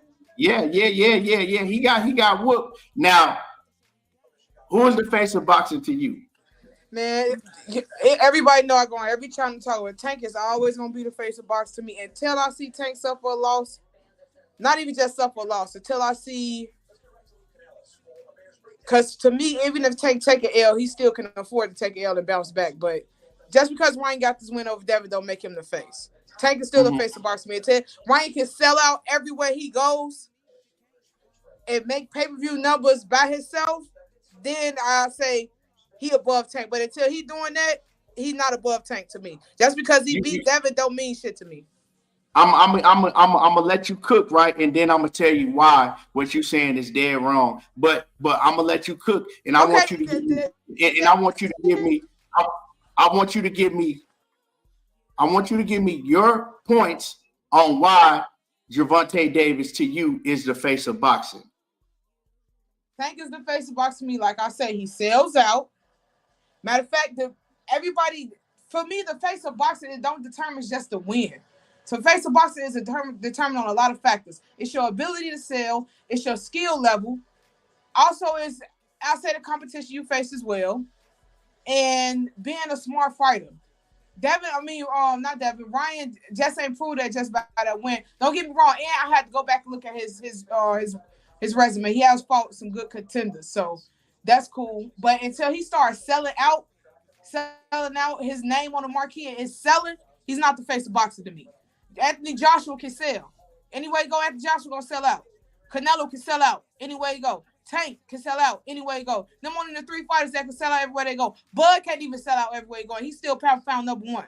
And Bud's one of my favorite fighters as well. But Bud ain't selling out like that. So why Bud not the face of boxing? Why Bud can't be the face of boxing? Why this not the Bud era? Bud undisputed. Going to be undisputed in three weight divisions. How come he not the face of boxing? Bud still don't sell out though. So that's what I feel. But I didn't really come up here to talk about that. What I just wanted to say was that Devin just got his ass whooped. He's been a hype job. All these Devin Haney channels that has been pushing him for a while. Anybody know every channel I go on, I say the same shit. Devin been a hype job. Devin was never like that. Everybody hyped him up because they thought that he was this, he's that. When that tank tape dropped, that put the blueprint for Ryan to go whoop his ass. Floyd knew what he was doing. That's exactly why Floyd coming out the woodworks right now, getting down on Bill because he making himself look stupid. You cannot go against the grain. He went against the grain. How you gonna go against a nigga that helped your son when he was in his camp? You mad because he picked Tank over him? That's the whole beef about. He mad. He been hating for years. He supposed to be a Muslim brother, but you talk about another man, another black man. He's a big ass hypocrite. He pro-black. I'm at work right now. I'm on break. He pro-black, but he got a white wife. His whole life is scripted. Devin been scripted. He make Devin look like a fucking fool. There's no coming back for Devin. Who he gonna fight next? Who he fight next? Because he ain't got a chin. So who he fighting? Who he gonna fight next? He don't got a chin. You don't got a chin. He don't got power. That's something you cannot teach. You cannot teach power. You can teach it. You can have a chin. You can teach that, but you can't teach not having power, bro. So who can he come back and fight? Rolly gonna knock his ass. I believe Rolly will get him. Pitbull will get him. T.O. will get him. Everybody at 140, he looking like food right now. He is food. Dog food. Come on, man. Tank ain't have to go out there and get him. Floyd sick Ryan on him. Because they didn't want to give him a payday. They let Golden Boy give him the payday. You got to think about boxing as a business before it's a sport. It's a strategic business. Strategically. Tank have to go out there and get that win. That's why Tank celebrated. All Tank fans celebrate because strategically, Floyd put the blueprint on Ryan because they didn't want to give Devin a payday. They didn't want to give Bill a payday because all the shit he talked. And he just made himself look like a fucking ass, a grown-ass man talking about the streets and all this shit, but you supposed to be a Muslim brother. He fooled the fans. He been fooling motherfuckers for years. He's not a great father. He's a deadbeat-ass dad. You let your son go out there and get his ass damn near concussion for some money. We can't call him no deadbeat. He a great father. We can't say that. Okay, I'm going to take it back. I'm going to say deadbeat, but he's a horrible father. I'm going to say that. He's a horrible father. I can't call him no horrible father, but you know that's your opinion. In my eyes, he go out there and let Devin get killed. He set Devin up to go out there with a puncher's chance, knowing he got no punch. He know Devin ain't got no power. You think he don't know his son? Yeah. Yeah. He don't have no power, bro. He knew that. Why would you tell him to go out there and get in the center of the ring with Ryan, knowing that Ryan got a puncher's chance? Y'all fought him already in the amateurs. Y'all know he had a chance to win. It was 3-3. He ain't go out there done. No rematch clause. No rematch clause. Feel like to me he had a little bet against Devin with the odds. If you ask me, that's just my take though. Okay, now let me you got to give me a chance to rebuttal what you said about the face of boxing, man. Because I don't know, man. I cooked 2 straight days in a row on the Devin Haney and Ryan Garcia fight. We was cooking, man. But you might have missed it. But Rilo Green, bring your ass up here, dog. You bring your ass up here because I've been looking for your ass because you was the one that said that Ryan Garcia was fucking horrible. It was a 0% chance that he could beat Devin Haney. You was up here popping major shit, and I said, bring your ass back when Ryan Garcia beat Devin Haney ass. I've been waiting for you to pull up in these comments. Yeah, but anyway, let me go back to give you my rebuttal. Let me give you my rebuttal on you saying that Tank Davis is because see, everything that you named, Latoya, was you thinking that Tank Davis is the best fighter in boxing. When Tank Davis's biggest pay-per-view is with who? Ryan Garcia. By a long shot. Not even close. Tank Davis sold, before he fought Ryan Garcia, he sold, his biggest pay-per-view was $250K. He fought Ryan Garcia. That shit went up to 1.3 million. Right? That's right. And these are the facts, right? Okay, also, now what Devin? No. You gotta let me cook because I didn't interrupt you, right? I did not interrupt you not one time when you was cooking. Now, right? Also, I said, and y'all gotta listen to what I said. I said now, as of today, Ryan Garcia is the face of boxing. Now, let me explain to you why I said that. Because Ryan Garcia, not Gervonta Davis, not no other fighter in boxing, is talked about all over the. Oh, hold on. Yeah, you got it. You got me in the background, OG. You got to put you got to keep you up in the background. It's an echo. So Ryan Garcia, right? Not Gervonta Davis, not no other fighter. It's talked about all over the world. If you go on these YouTube and social media platforms, Ryan Garcia is talked about on political platforms. People that don't even know shit about boxing, they talking about Ryan Garcia. They're not talking about Gervonta Davis. The only people that talk about, hold on, let me finish cooking. The only people that's talking about Gervonta Davis or any of these other fighters are people that are involved in boxing. Or maybe, you know what I'm saying, and I'm talking about people that have huge platforms on YouTube. I've seen political platforms. I've seen all type of different genre of platforms talking about Ryan Garcia. And the reason why is because Ryan Garcia shook up the whole world with the shit that he was talking about, right?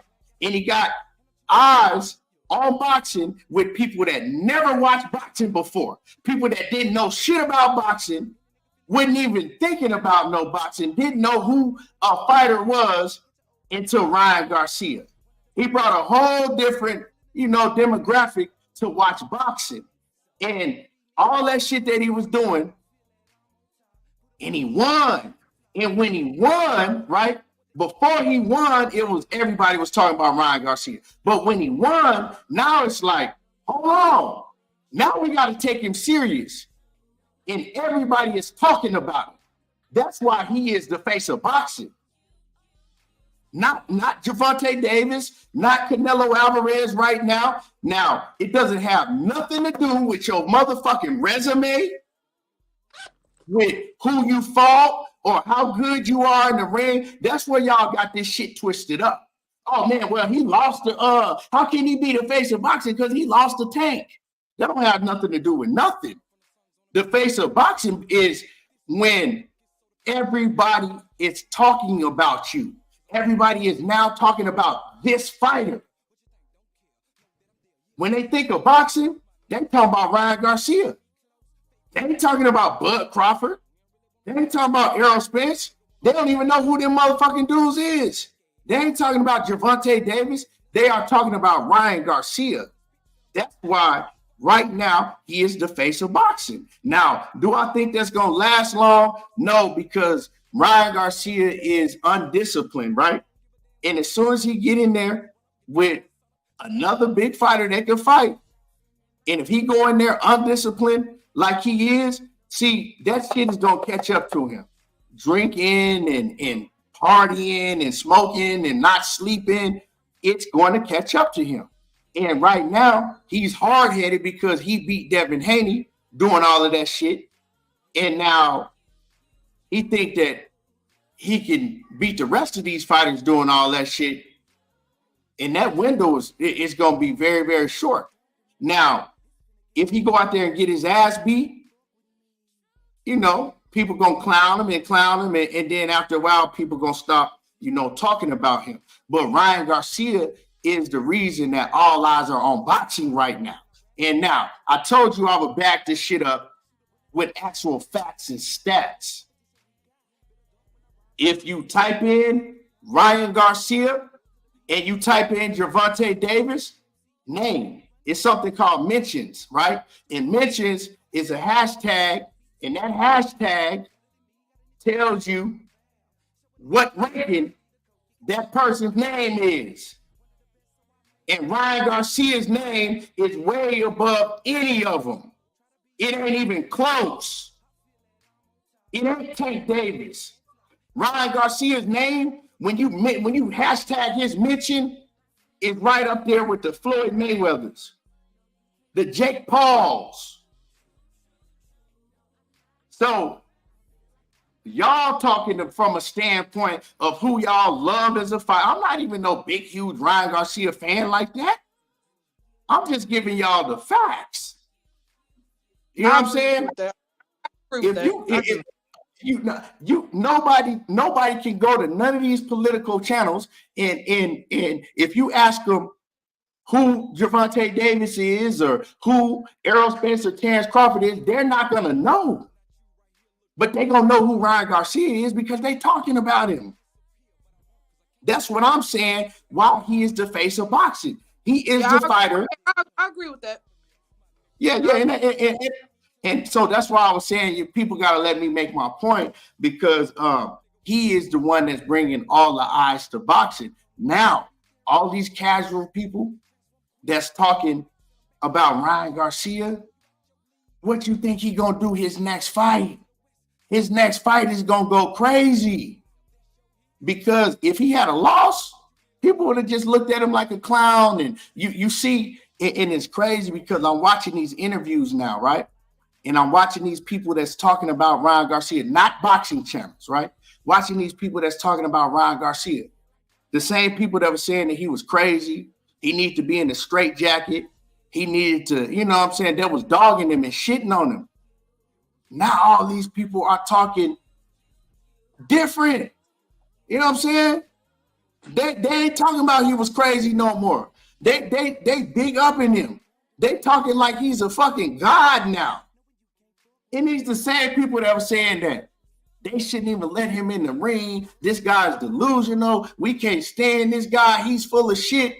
All it took for him to do is to act like a fucking a fool. But he was saying and talking about shit that other people were afraid to talk about. But all it took was for him to get the whole world watching him. They thought he was crazy. They thought he was full of shit. They thought he was just a clown. And he went out there and proved them all wrong. Now they talking different.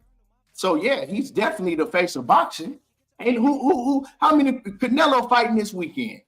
Let me tell you, Latoya, Canelo fighting this weekend. Ain't nobody talking about Canelo. At one point, if it was Canelo fighting during the fight week, everybody talking about Canelo at one point in time. Right. So that's why Ryan Garcia is the face of Ain't boxing. Nobody talking about Canelo. Yeah, and so nobody talking about Canelo. So this is why Ryan Garcia is the face of boxing right now. So how can I ask you a question? Best fighter, definitely not the best fighter. Not the best, but he got a solid resume too, but it don't have nothing to do with that in boxing. Unfortunately, see, I come from a time period to where most likely, if you was the best fighter in boxing, you were then the face of boxing. Like when it was the Holyfields, the Mike Tysons, the Roy Jones, the Floyd Mayweathers, they was the face of boxing and they was the best in boxing. But now, during the social media era has changed that. They have changed that, right? So Ruben Langford, knockout. The link is right here, dog. The link is right here. Like I said, Latoya was the only one that came up here, right? And was willing to argue her point. Y'all niggas just stupid. Latoya always no smoke, man. Now, knockout. Since you call yourself the debate king and all that shit, come up here and prove me wrong, then, dog. Ruben Langford, come up here and prove me wrong. Because, see, like I said, man. So can I ask you a question, bro? Huh? What's that? What you say? Now I want to say, now how you feel about Floyd and Bill? What's going on with Floyd and Bill? I cooked on that. You might have not been in the building. And I don't really want to get back. Yeah, I dropped a video on that too. So go check my video out. I cooked in that video. I dropped a video on that earlier today. So make sure you go check that video out. Because I think I broke it down very well and I covered all angles of that situation. But so yeah, like I said, the stats tell you that Tank ain't the face of boxing, Canelo ain't the face of boxing. Ryan Garcia right now to this day, this day is the face of boxing. That's straight up what it is. You know what I'm saying? Do I think it's gonna last long? Nah, I don't think it's gonna last long because he's not disciplined enough. Because even though the face of boxing ain't about like the resume and all that other shit, when he loses, he's gonna lose that. You know what I'm saying? When he loses, he's gonna lose that. And if he continues to stay undisciplined, hey, everything I gotta go, man. Yeah, for sure. And I appreciate you, Queen. Always coming in here and standing on business. Always. Yeah, so for the rest of you niggas that want to type in the comments, she was the only one that came and stood on business. But she also admitted that when I broke down what I was saying and why I was saying it, she admitted that I was right. The rest of you niggas just talking because y'all so enamored with, oh, I'm a Tank fan, I'm a Tank fan, I'm a Tank fan. Bruh, Tank ain't never been the face of boxing.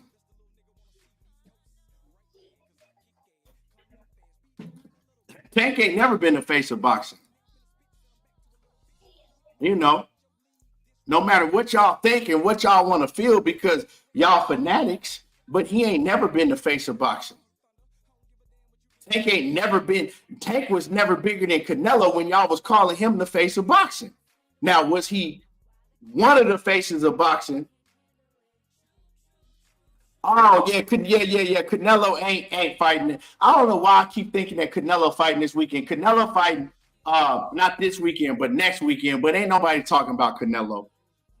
You know, everybody's still talking about Ryan Garcia.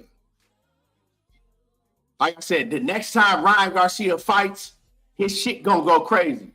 And For everybody that was hating on the fight with Ryan Garcia and Devin Haney and saying it was a flop and it was going to fail, it wasn't going to do anything, from what I'm hearing, that pay-per-view did very, very well. From what I'm hearing that them numbers is tracking to do big, big numbers. So y'all got to stop all this hating for no reason, man. And I'm not even a huge Ryan Garcia or Devin Haney fan. What's happening with you? Hey, what's good, bro? How you doing, man? What's up? What's happening with you? Chilling, man. Chilling. You know, I had to hit the link. You invite me up here I'm running from something around this motherfucker. Yeah. I'm gonna let you cook, and then I'm gonna get my rebuttal. Go ahead. I mean, shit, ain't no way Ryan Garcia the face of boxing. We don't know what his pay-per-view numbers and what his motherfucking live gate did yet. So until we know that, we can't call him that. There's no evidence to support that, bro. Plain and simple. I want you to cook. You gotta give me more than that, because I'm finna cook. So we don't have we cover the corners and cook before I get on your. I mean, it's nothing else to really cook on. The man's pay-per-view numbers with Devin Haney ain't came out yet. What if that shit flop? Then there's this whole thing about him being the face of boxing ain't gonna be shit. Then the other thing is the live gate. Until we get these numbers, we don't know. The only person that's saying something is Ryan Garcia, crazy ass, talking about he did 1.5 million pay-per-view buys. Bob Arum said the shit flopped and did very, very bad. Just like he always says, and he be accurate. When he said Devin Haney flopped, that shit flopped. So with everything Ryan Garcia been saying in the media leading up to this fight, with everything that he said after the fight, like he's telling you he did 1.5 million pay-per-view buys, while How also would Bob Arum know? Hold on. Let me stop you right there. How would Bob Arum know what pay-per-view buys that Golden Boy, Matchroom, DAZN did? How would they know how many buys that how many people bought a DAZN Golden Boy pay-per-view? How would Bob Arum and Top Rank know that? When he wouldn't know. He wouldn't know. So hold on. Because you sound like you hating right now, because I'm hearing several people say that everybody that I'm hearing is saying that the pay-per-view is tracking to do real good. So you chose to listen to Bob Arum, somebody that have nothing to do with Matchroom, DAZN, or Golden Boy. You chose to listen to them? Because Bob Arum is in the business and he understands everything that's going on, and he got plugs and plants everywhere. I would trust his word over Ryan Garcia. And furthermore, if you look at the timing of Ryan Garcia said that shit and the numbers ain't even came out yet. They haven't even calculated everything. Ryan Garcia said what? I don't know. He said he did 1.5 million pay-per-view buys. Well, I didn't. I'm not even speaking on that. I didn't hear Ryan Garcia say nothing. I saw him say it, but he's the one that's saying it. Now, what I would say about him is he's also saying that Devin Haney is a harder puncher than Tank Davis. So instead of listening to Ryan Garcia, I'm gonna wait for the live gate numbers to come out. I'm gonna wait for them to actually report on the pay-per-view. Then we can talk about him being the face of boxing, because the likelihood is that this fight that we have in a week and a half, Canelo and Haney gonna do a better live gate than them, and in all likelihood, they probably gonna do more pay-per-views than them too. So until we get the actual information on what Ryan Garcia has sold or has not sold, and what that live gate did or did not do, we can't call that man the face of boxing, bro. We don't even know what the numbers is yet. So I called him the face of boxing. You done cooking? Yeah, I'm done. You got everything you want to say? Yeah, I ain't got nothing to say. I'm good. Okay, so I called him the face of boxing. And where you didn't fucked up, right? You didn't fucked up, because I called him the face of boxing. And when I said he was the face of boxing, I said he is the face of boxing now. I didn't say that he was the face of boxing before he fought Devin Haney, right? I didn't say he was the face of boxing before he fought Devin Haney. I said that I told people, right, with everything that Ryan Garcia is doing, if he beat Devin Haney, he gonna become the face of boxing. Now, ain't nobody talking about nobody else but Ryan Garcia when you go on these other platforms that don't even speak on boxing. You go to political channels, you go to any of these platforms, right, that don't know shit about boxing, they're talking about Ryan Garcia. He the one that's bringing eyes to boxing with people that don't even watch boxing. The whole world is talking about Ryan Garcia. And we know why they talking about him. But the people that was talking about him before, that was saying that he was crazy, that saying that he was just delusional, he got all of the eyes on him from the shit he was doing. But when he went out there and won, that shit took it over the top. Everybody talking about Ryan Garcia. They're not talking about Gervonta Davis. They're not talking about Canelo. They're not talking about, and like I said, you know what mentions are. You know you can hashtag, and it tells you, it gives you a number. Ryan Garcia number bigger than all of them. That means that more people is talking about Ryan Garcia than Gervonta Davis than anybody. He is the face of boxing right now. I didn't say that he was the face of boxing coming into, this fight with Devin Haney. But I told people, if he fuck around and beat Devin Haney, he going to be the face of boxing. The face of boxing don't have nothing to do with how good you are and what your resume is. A whole different day and age, right? And you always talking about, Tank did his big, since you want to talk about pay-per-views, Tank did his biggest pay-per-views with Ryan Garcia. That's a fact. By over 1 million views. By over 1 million views. That's it. 1 million people didn't just wake up out the blue and say, you know what? We ain't never bought a Gervonta Davis pay-per-view, but we gonna buy it today. See, that's what y'all want people to believe. That's the line that y'all gonna try to push. But nah, bro, you gotta miss me with that. It ain't that, And so my standpoint is right now, Ryan Garcia is the face of boxing. Do I think it's gonna last long? Nah, because you know what I'm saying, he's not disciplined enough to hold that down.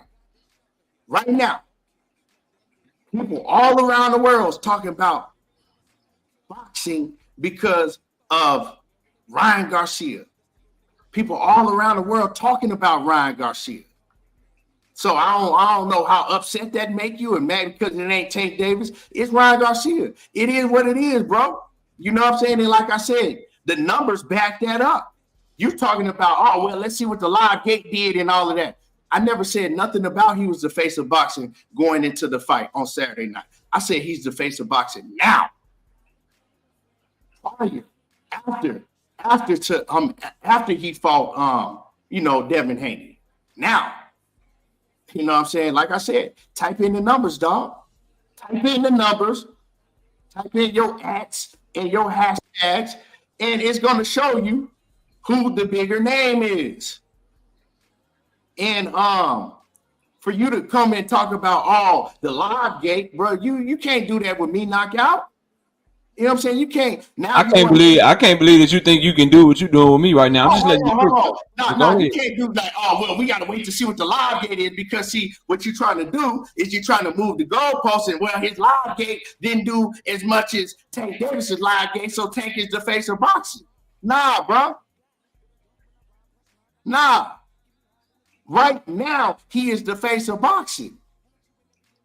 I mean, who's being talked about more than Ryan Garcia from people that's not even involved in the boxing world, from people that didn't even give a fuck about boxing, from people that don't even know who Gervonta Davis is. So how you saying Tank the face of boxing when he ain't never been bigger than Canelo? Come on, make it make sense. All right, so my bad, bro. My bad. Also, right? When you go to pay-per-views, you can't just hate and shit and say, well, Bob Arum took, because I've heard from several other people, right?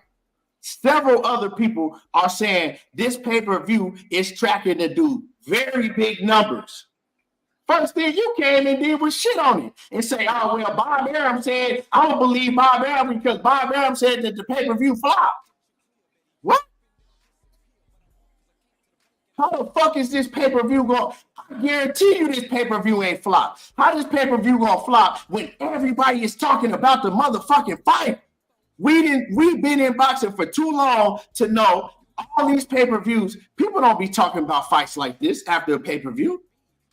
And you turn around and you going around talking about you believe that it flopped? I guarantee you this pay-per-view ain't flop.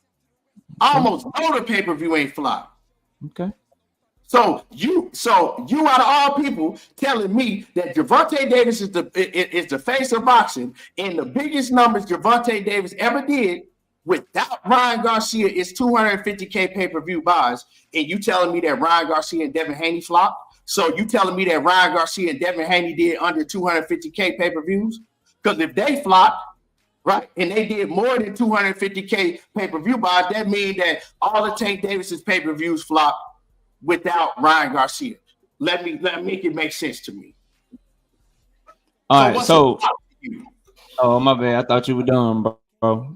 You done? Asking you, what's the flop to you? So your overall point, I heard everything you said. Your overall point was Ryan Garcia is the face of boxing because he get a lot of mentions and everybody talking about him. He's also the face of boxing because Tank Davis is biggest numbers. He's the one that has all. Let me correct you, and I'm gonna let you cook. He is the one that has all eyes on boxing right now. He is the one that has people talking about boxing, that people talking about him that don't know boxing for shit, that never talked about boxing on these big, huge platforms that have millions and millions of followers that don't even cover boxing. Ryan Garcia. Got you. So Ryan Garcia. And he is. I got you. Ryan Garcia is the face of boxing because everybody talking about him. He's the face of boxing because his pay-per-view numbers with Tank Davis. Tank Davis never did numbers that big, and he's the face of boxing because everybody's talking about this fight after. You ain't never seen nobody talk about a fight this much after the fight has happened. That's everything I heard. So just a couple of things, bro. And I ain't, it is what it is. I ain't trying to change your opinion. I just have a different one. Ryan Garcia never been on pay-per-view without Tank Davis. Like his biggest pay-per-view numbers are with Tank Davis too. So I mean that's cool. He never approached the live gate of 25 million or broke any live gate records before Tank Davis. So I think that's a watch. Now it's interesting though. I did it because everybody's talking about him and people that aren't talking about him or are now talking about him. So that makes him the face of boxing. I remember everybody, bro. Everybody to a man, every on ESPN, every casual fan, every site, the fight of the fucking century. Supposed to be Errol Spence and Terence Crawford. Supposed to be the biggest fight that we done had in the last 30 or 40 years.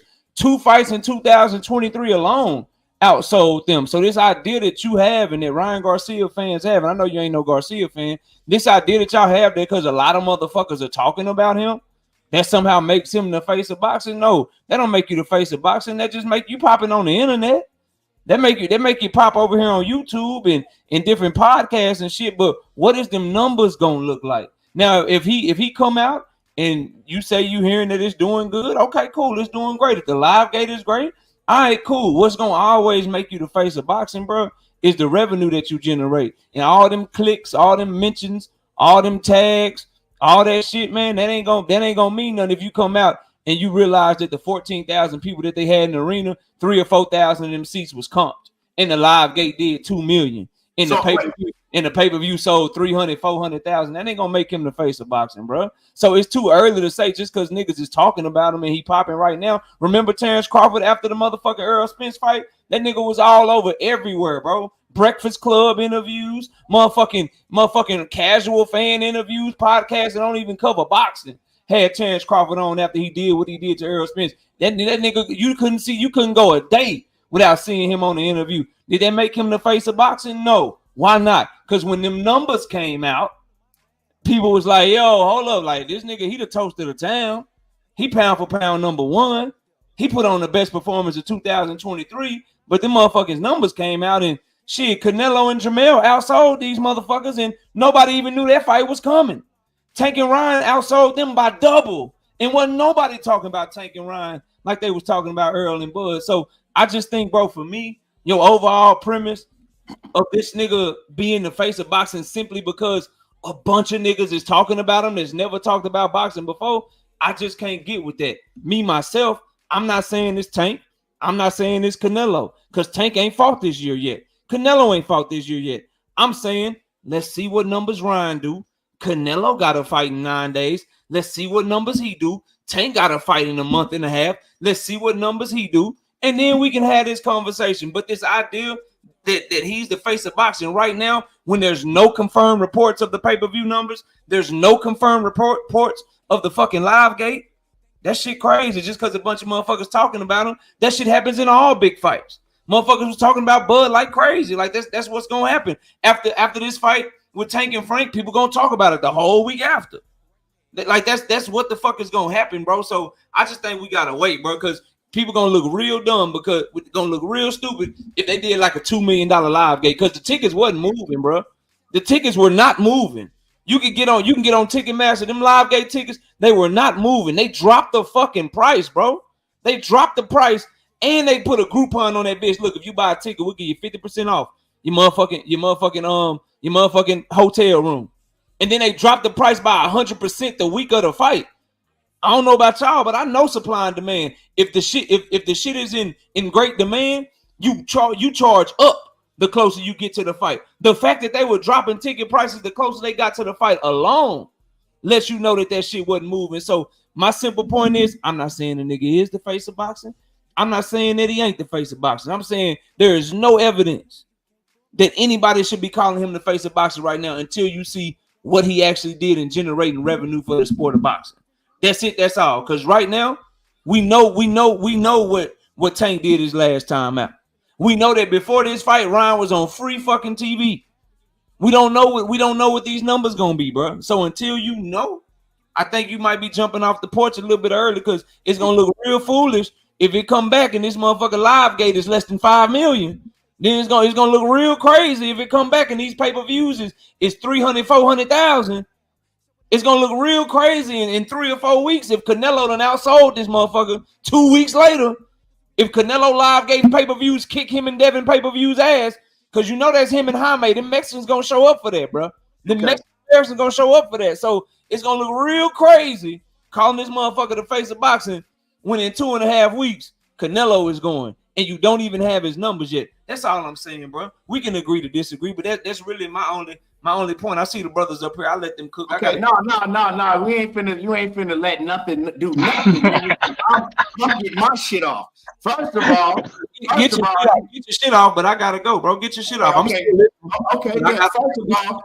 First of all, you came up here live right off the rip because you said that they only did 14,000 in the arena, right?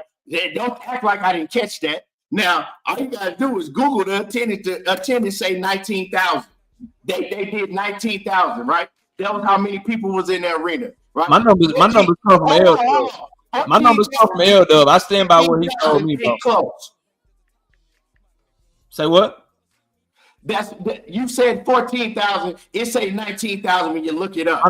My numbers come from L Dub, bro. Oh, that's where I got my numbers from the internet. Google the attendance at the arena. I think I'm gonna go with L Dub over there. Okay, well you can go with LW if you want to. If you pull up the attendance that was at the arena, you know what I'm saying, on the internet, it tell you. So you know, you better dust yourself off and try again. So first of all, you came in and said that. Second of all, you made my point for me, because my point was not. I never once said that Ryan Garcia was the face of boxing leading. Coming into the fight on Saturday night. I said now he is the face of boxing right now. I also told you, hey, we don't know how long that's going to last, but right now he is the face of boxing. He is the one that has all eyes on him. He has people talking about boxing that's never talked about boxing before. When Gervonta Davis, because see, that's what you want to say, because you saying that you didn't say that he wasn't the face of boxing, you lied. You did say that. You typed it in my chat. You said he ain't the face of boxing. So you can't backtrack and say that you never did say that, and then now try to say, oh, we just gotta wait to the pay-per-view numbers and call that nigga the face of boxing. You don't know his numbers, bro. We gotta wait until the pay-per-view numbers and the live gate come out. I never said that he was it. Because if I was telling y'all coming into Saturday night, Ryan Garcia was the face of boxing. Was and is two different things, dog. Was is okay. Now we got to see how much the pay-per-view did, because I was saying before, Wi-Fi signal. He said my Wi-Fi fucking up. Man, you good, bro. I think he trolling. You good? We hear you loud and clear, dog. Okay, I was saying, okay. So basically, was and is two different things, right? Now, if I had been saying before, leading up to this event, oh yeah, Ryan Garcia the face of boxing. He finna do this many pay-per-views. He finna do this live gate because he is the face of boxing. I didn't say that, bro. No, hold on. I ain't say that. I said now, after everything that went down and he came and won, he got everybody talking about him. When Tank Davis beat Ryan Garcia, people wasn't talking about fucking Tank Davis on platforms that don't cover boxing. They weren't talking about Tank. He didn't have those type of eyes on boxing. The people that was talking about boxing after Tank Davis and Ryan Garcia fought were maybe, hip-hop blogs and shit like that, and boxing channels. You didn't have people that got political channels and, channels that have nothing to do with boxing, channels that don't cover no boxer, no fighter, no matter who it is or who it was, talking about boxing. Now that Ryan Garcia did all of the shit that he did, these people have eyes on boxing now. He's bringing a whole different set of eyes to boxing. So he's going to blow it out the water next fight. You don't care nothing about the numbers for this fight. He's going to blow it out next fight now. Hold on. I already know his numbers going to be crazy his next fight. But check this out. Now, let me finish where I'm going, right? Because you also said that, well, he going to look stupid if he did, I think, what did you say, 200 or 400,000? If he's saying 1.5 and that shit did some 300, he gonna look stupid. No, you said less than 5 minutes. Hold on. Calling this man the okay, I'll let you cook. I'll let you cook, right? You say you're gonna look stupid if it did 200, 300,000 pay-per-view buys, and all of that, right? That's what you said. He gonna look stupid. You also said that you believe that the event flopped.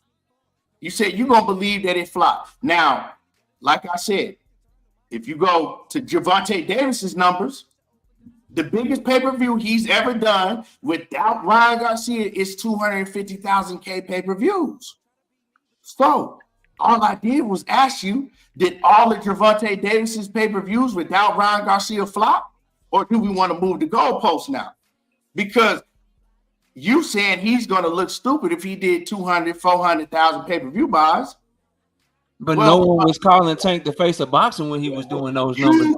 You didn't call Tank Davis the face of boxing until he did over 1 million with Ryan and beat his ass. You can't be the face of boxing when it's niggas out here that just did 650 with Bud and Earl. Maryland Canelo did 650. I got you on the ropes because I said back and I let you cook. Face of boxing doing 200. I step back and I let you cook. Now you want to intervene because I got you on the ropes, bro. Is it a flop or is it not? Did he flop? Because anything that you're saying, if you're the face of boxing, hold on. Anything that you're saying with Ryan Garcia. You said Tank did with Ryan Garcia. And then if Ryan Garcia does 200,000 pay-per-views, Key, it's gonna be the same thing. You're gonna be like, damn, the only big fight this nigga had was with Tank Davis. It's gonna be the same thing, bro. Because he just had a big fight this past weekend. You don't know what the numbers is. You don't know the fight is. This fight. See, y'all need to get off this. Tank, bro. I'm talking about just. I'm not focusing on Tank or none of these other fighters. I'm talking about what should be common sense, what everybody should be able to see right now. He's brought eyes to boxing from people that would have never watched boxing. Did he bring those eyes and did they buy the fight though? Or are they only there because of what he was doing? I'm not talking about what he did. I never said the man was the face of boxing prior to Saturday night. So what good is the eyes that he bought? What good is the eyes that he bought if it didn't make him sell? Is what I'm saying, bro. If niggas is talking about him right now and he's bringing eyes to boxing right now, it's because of what he did to Devin in the ring. But that ain't gonna make him the face of boxing. He gotta go out there. He gotta give away revenue, bro. So if you think that Ryan, if you go sit here and tell me that Ryan Garcia next fight ain't gonna fucking do big numbers, you're lying. It would depend on who he fight. Bro, Ryan Garcia's numbers is gonna be fucking huge the next time he fights because of what he did, bro. You don't see people talking about boxing on this mat. You can say, oh man, after that Errol Spence and Terence Crawford, everybody was talking about, the certain demographic was talking about Errol Spence and Terence Crawford. A certain demographic was talking about Gervonta Davis and Ryan Garcia. They was in the circle. You know what I'm saying? He's taking himself out of that bubble. He's in a whole nother genre now. And he has these people focusing on boxing. And of course they're gonna watch him and pay for him to watch him fight his next fight. Because all eyes is on him. See. So then that's when we should talk about it. See, and you two, you know you my guy, but see, y'all are fanatics to where y'all just want one fighter to be running the sport of boxing. No. So you can say tank, and money, tank, bro. I wanted this fight to do good. He kicked down that door. We need revenue in the sport of boxing. No, I want big names in the sport of boxing. We need money back in the sport. But what I'm saying is he can't be the face of boxing if them numbers don't match up. Now, if you want to say the nigga about to be the face of boxing because his next fight gonna go crazy because of what he did to Devin, and now he got all eyes on him. Okay, maybe we can get behind that and let's see what the next fight do. But we can't call this man the face of boxing when they was literally trying to give away tickets in his last fight. Let's wait to see. He is the face of boxing right now. Right now, he the face of boxing. Today, right now, he is the face of boxing. He got everybody talking about boxing. It don't matter what genre it is, he have them talking about boxing. It's just as many people talking about Bill Haney and Floyd shit that it is talking about him. Like, come on, bro. Boxing, bro. And now that he won, and you got all these people that was shitting on him on these platforms, because I watch everything. I don't just watch boxing. You got all these people that was shitting on him. Now they're talking way different about Ryan Garcia. Oh, he's a genius. He's an expert. He's this and that. These the same people, and I'm not talking about boxing platform. I'm talking about political platform, all type of shit. These the same people that were saying this is a disgrace. He's this and he's this. This man needs to be seen. He needs to be in the straitjacket. He needs to be in the hot. All that shit. These same people are like, bro, acting like this man is fucking God. Yeah, they are. Yeah. So, and this ain't got nothing to do with what you talking about, bro. Now, I do want to say this though. I still like face of boxing and shit. My nigga, you ran a play and you missed weight on purpose, and you did some underhanded, grimy ass shit. That ain't that like he can't be my face of boxing on the. What we talking about, bro? We're not talking about that. On top of the fact that the nigga he don't even know didn't miss weight. Tank Davis didn't miss weight. Motherfucking David not on purpose. Didn't miss weight. Not on purpose. Hold on. Shakur Stevenson didn't miss weight. Not on purpose. A lot of these niggas didn't miss weight. So don't try to come up here and not on purpose. Oh, I'm just for boxing when your favorite fighter has missed weight, nigga. Not on purpose. We don't know not on purpose. Weight on purpose or not. Not on purpose. Not on purpose without letting the other nigga know. Hold on. According to him, he said that his body could not get past 143 pounds. So why he signed a contract for 140? The fighter missed weight. That's the end of that. Why he signed a contract for 140 if he couldn't make 140? Your favorite fighter has missed weight. He did the same thing to Oscar Duarte, right? You know what I'm saying? He did the same thing to Oscar Duarte, right? You don't talk about none of that shit because you're moving the goalposts. That ain't the argument that we have. That ain't the debate that we having, bro. You know what I'm saying? Now I'm just saying, if your face of boxing, bro, is an underhanded, my face of boxing is the face of boxing. Hey, man, that's cool. So, let it be your face. I didn't school you. Now you want to move the goalposts. Man, come on, bro. You could never school me, bro. Stop. I didn't school you. Now you want to move the goalposts and talk about you not schooling nothing, bro. You ain't addressed nothing I said. Right now. No, you're not. You're calling a nigga the face of boxing because the nigga has people watching him, not based off no numbers, not based off no revenue. You try to keep calling a nigga the face of boxing because he's doing a bunch of interviews. He's putting eyes on boxing from people that never even gave a fuck about boxing. He's the one that got all eyes on boxing right now. So it's not what Turkey. It's not the bomb. It's not the bomb that Turki Alashikh dropped. That fire ass bomb. It's not all that deal. It's so many people talking about so much other shit than Ryan Garcia. Your favorite fighter miss weight. Since y'all taking a breath real quick, hold on, KO. Hypocritical right now. You being hypocritical because when your favorite fighter miss weight, you wasn't saying nothing. You don't know what I was saying because he missed weight before I even had a motherfucking channel. So you don't know what the fuck I was saying. So let's start there. You ain't talking about it. You ain't never talking about it. I'm supposed to go back and talk about 2019 when I started my channel. What we talking about, bro? Now you're not supposed to. You're not supposed to. But what you're not supposed to do is call the favorite fighter your favorite fighter and then shit on the next fighter because he missed weight. Because if you feel that way, well, your favorite fighter couldn't be your favorite fighter. There's a distinct difference between missing weight by a pound and still trying to cut to the weight. If it was 1 pound or 10 pounds, weight just enough to where they won't make you make weight. And you planned it the whole time. When like, bro, just let me cook on this, bro. 3 out of his last fucking 4 fights. Yeah, hold on. I don't give a fuck if it was 1 pound, a point of a pound, or fucking 10 pounds. You still miss weight. The fact still remain you miss weight. You gonna tell me that weight don't? Hold on. Hold on. The debate that we was having, nigga, was not about who made weight and who didn't make weight. You trying to bring some shit in to fucking move the goalposts. You're not about to filibuster me. Shout out to motherfucking for non-boxing. You are not about to filibuster me. You ain't gonna filibuster me, dog. We're gonna stick to the subject. You know what I'm saying? I don't give a fuck if he was 10 pounds overweight. It has nothing to do with him being the face of boxing right now. Okay, fuck that conversation. How is the nigga the face of boxing with no numbers to back it up? Fuck the weight then. How is he the face of boxing with no numbers to back it up? Back it up with some numbers. Back it up. Y'all two light-skinned niggas arguing different points, right? No, we offer that. Since he couldn't understand. Nigga, what is the poppin'? KO. Let's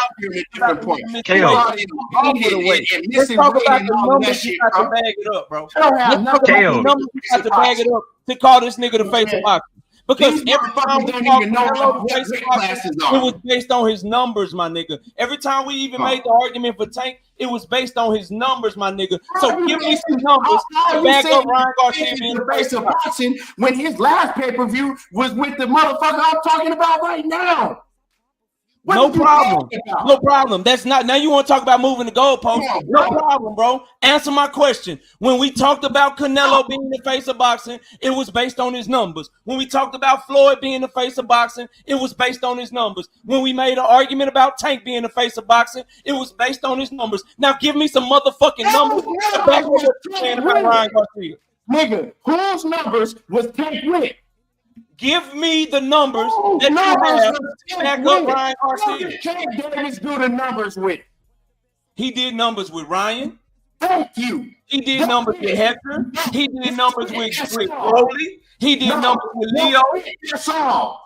You just tell me, right? You can't name Crowley and the rest of these niggas that Gervonta Davis did numbers with, because before you said that, you told me that if Ryan Garcia and Devin Haney numbers come out and it did 300,000 or 400,000 pay-per-views, that it's a flop. So you can't tell me about Tank Davis that his biggest numbers was 250,000, and now you telling me that he did numbers? No, he ain't do no fucking numbers. If 200,000 to 400K is a flop, he was breaking live weight records. He was breaking live great records against no-name niggas before Ryan Garcia ever came along. And you can't give Ryan credit for those numbers because last I checked, to the victor go the spoils because I don't hear niggas giving Devin Haney credit for the numbers Ryan just got because Ryan whooped his motherfucking ass. Them gonna be Ryan numbers. So Tank Davis made that nigga like button because we're giving y'all entertainment. We giving y'all entertainment. Smash the like button and support the channel. 100%. My bad, bro. Can't the super chat, bro. My fault. Y'all, you know what I'm saying? This some shit that niggas are paid to see. We giving y'all entertainment. Hey, my bad, bro. I was talking in the middle of your super chat. Go ahead, bro. I apologize. Let me get this super chat real quick. You two light bright motherfuckers arguing two different points. Boxing is a popularity contest now. Casual and numbers is for hardcore fans. And I'm wrong. He says, am I wrong? What y'all two arguing motherfuckers arguing about? No, that's what I'm saying. You actually we just some arguing ass motherfucker. But this is what I'm saying, bro. I know y'all niggas arguing. I've been on the panel with G5 for 45 minutes. You niggas been arguing at each other. God damn it. Is that you're calling this nigga the face of boxing, homie. And you're calling him the face of boxing with no numbers to back it up. In every single argument for every other face of boxing, bro, we went off of the numbers when it was Floyd, Manny, Canelo, Tank. We looked at what they did in their biggest fight, what they live gates was looking like, and we were like, oh shit, this motherfucker bringing in the crowds. This motherfucker bringing in the revenue. Ryan Garcia has not done that yet. Now, him and Devin made. They made, bro. They made. But you cannot call this nigga the face of boxing if your only argument, your main argument is this nigga doing a bunch of interviews and people talking about boxing. That's not what I said, bro. It ain't never about boxing. So you ain't gonna change my words around. You said in a nutshell, bro. And you keep on talking about, you're talking about prior to Saturday night, right? I didn't say he was the face of boxing. Once again, see, you trying to move the goalpost. You trying to change what I said. I ain't never told you he was the face of boxing prior to Saturday night. You know what I'm saying? I told you now, after what he did, he is now the face of boxing because he is the fighter right now, today, that everybody talking about, and I ain't talking about boxing channels. I'm not talking about people involved in boxing. I'm talking about he had people talking and have eyes on boxing from people that have huge mega platforms. In that case, bro, if that's all it takes, hold on. That ain't never Jake Paul has an argument, bro. In their life. If that's all it takes, Jake Paul brings people in that don't cover the fucking sport. That's what you're not understanding. Fucking boxing ain't about a lot of this shit that y'all. This shit is about a lot of bullshit. So should he be the face of boxing? Hell fucking nah. The face of boxing. He's not. Hold on. He is. The face of boxing should be fighters that's fighting the best and that perform the best in the ring. I ain't saying he that. Well, he is fighting the best because he fighting. He's fighting the best. He got a real good resume for sure. He got a resume. So I ain't gonna, but I'm saying you get what I'm saying. The face of boxing. I understand what you're saying. I just it's not what it should be. Bro, I understand everything, and I vehemently disagree with you because you're basically saying that because of what he did to Devin Haney and the fact that everyone is talking about boxing now that otherwise wouldn't talk about boxing. It makes him is null and void because you don't know what's gonna happen, bro. You don't know what the numbers are with him and Devin. You don't know if them people that he got talking about right now boxing. You don't know if they gonna buy his next fight. You don't know if if it's just some flavor of the month shit. Right now, you don't know. I'm gonna tell you like this, bro. Your argument is null and void. Your argument is null and void because you said that Gervonta Davis was the face of boxing before, and don't say you ain't said it because I done heard you say it on multiple occasions. 100% in 2023. So in order for you to say that, hold on. So you arguing me down. Right, you're arguing me down. The same person that said that Gervonta Davis is the face of boxing, but you can't say that Gervonta Davis is the face of boxing without saying Ryan Garcia, because the biggest numbers he's ever done times 10 was with Ryan Garcia, nigga. The only numbers that Ryan Garcia has that you know of are with Tank Davis, bro. What is we talking about? What do you mean? The only numbers that he has is with Tank Davis. He had never been on pay-per-view. He just did a pay-per-view. You don't know the numbers. Davis wasn't involved. And you don't know the numbers. Just take Davis shit go. Tank Davis is a great fighter. We know that. Let's stop with this fanatic ass shit, man. Tank gonna have his turn. You calling him? You saying fanatic shit? Yeah, you calling him the face of boxing with no numbers. I'm the fanatic. Y'all got it. I'm not even a big Garcia fan like that. I'm just telling y'all what's obvious. The numbers back it up. You talking about, oh well, he didn't. I never said he was the face of boxing going into Saturday night. No, ain't nobody never heard me say that shit ever. I never said that shit. But now he's the face of boxing. And if anybody can prove to me that he ain't, okay, we gonna see. But salute to my brother Knockout, man. Salute to Knockout. Y'all already know, man. We were gonna get into it. We were gonna get it on. But that's my man's. Yo. Yeah, let me know. What's good, Kate? Go ahead. What's happening with the G5? The platform. What's good, bro? What's good, my brother A1? What's good, man? You know, therapy. I hear y'all up here, man. You know what I'm saying?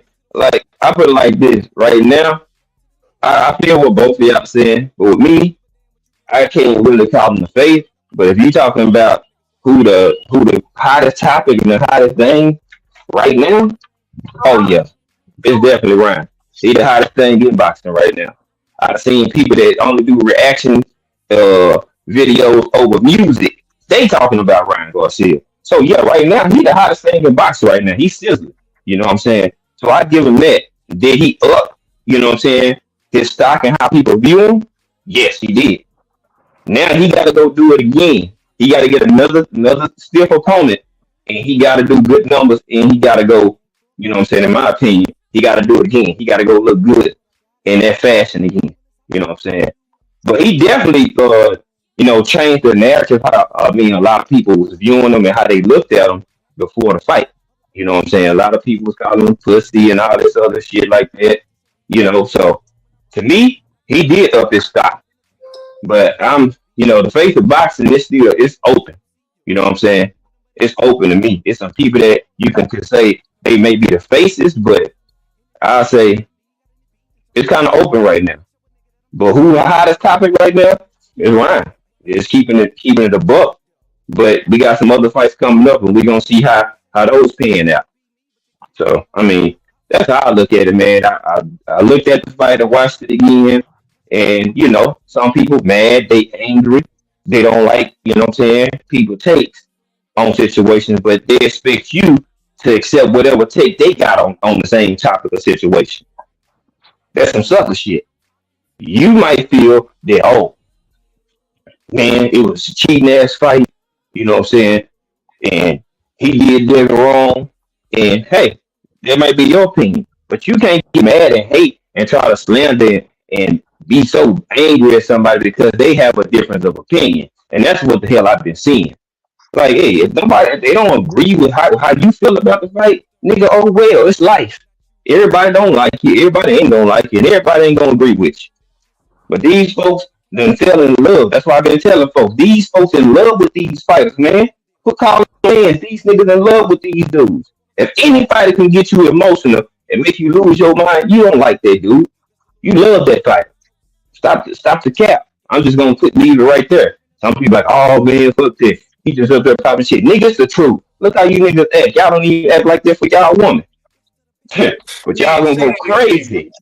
Say that again. Y'all don't even go that hard for y'all woman. But y'all gonna go hard and willing to go life and death with niggas over the internet that you don't know because he had a different opinion about a fight that we all watch.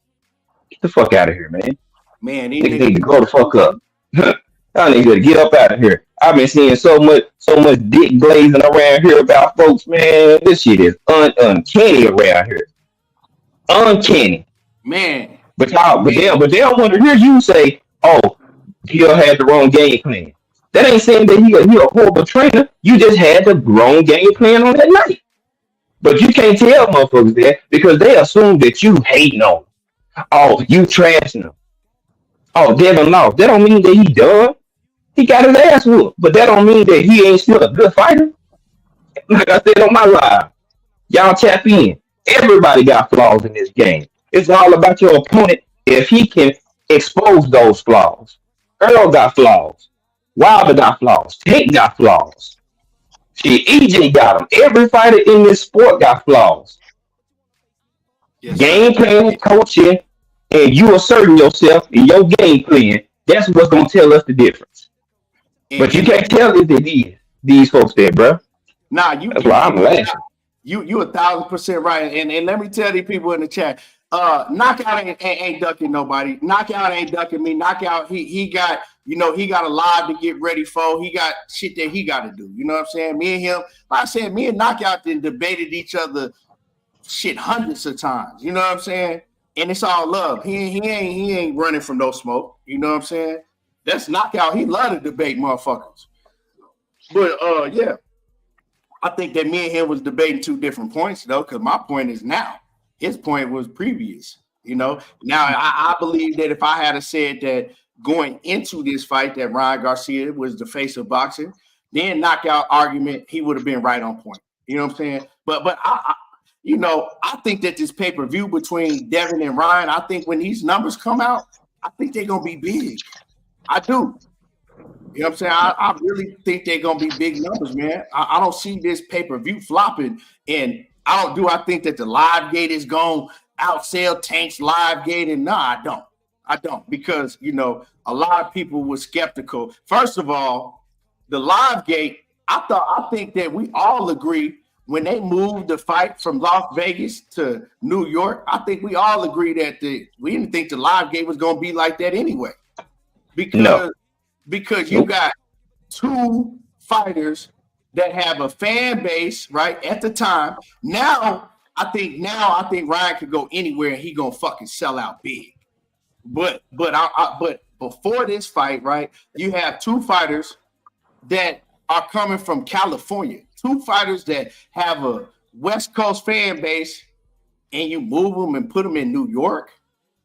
And then you have all of the shit that Ryan was doing, and you had every channel, right? Big channel, big platform, creating the narrative that Ryan Garcia was not mentally right, that Ryan Garcia was going to pull out the fight, that the fight was never going to happen. And I kept telling people every time I did a live stream, I said, y'all got to stop listening to these fucking channels making this narrative up, trying to make y'all believe that Ryan Garcia ain't going to make it to the fight.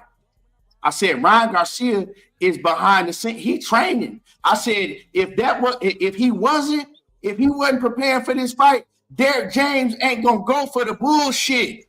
I continue to tell people that. Stop listening to these channels. All of them was doing this shit.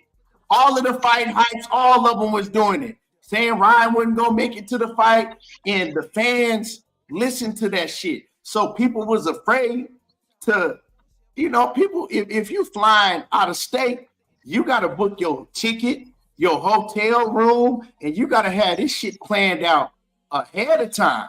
If they telling you a week before the fight that Ryan Garcia ain't going to make it, he going to pull out. Personally, if I believe it, if I'm a person that believe that shit and I'm watching these channels, you think I'm going to go book a flight in the hotel room and buy tickets? It's just common sense. You know what I'm saying? And people say, well, Ryan hurt the fight. Well, the media is a motherfucker too.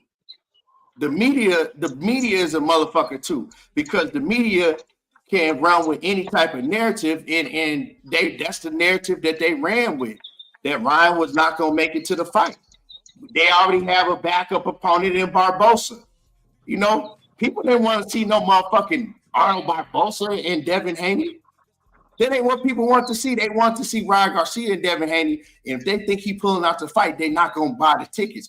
That's why it took so long for the event. They did 19,000. That's why it took so long. That's why maybe they had to drop the ticket prices and all of that. You know what I'm saying? Because it was getting too close and it wasn't selling like it was supposed to. Once Ryan Garcia started doing all that extra shit.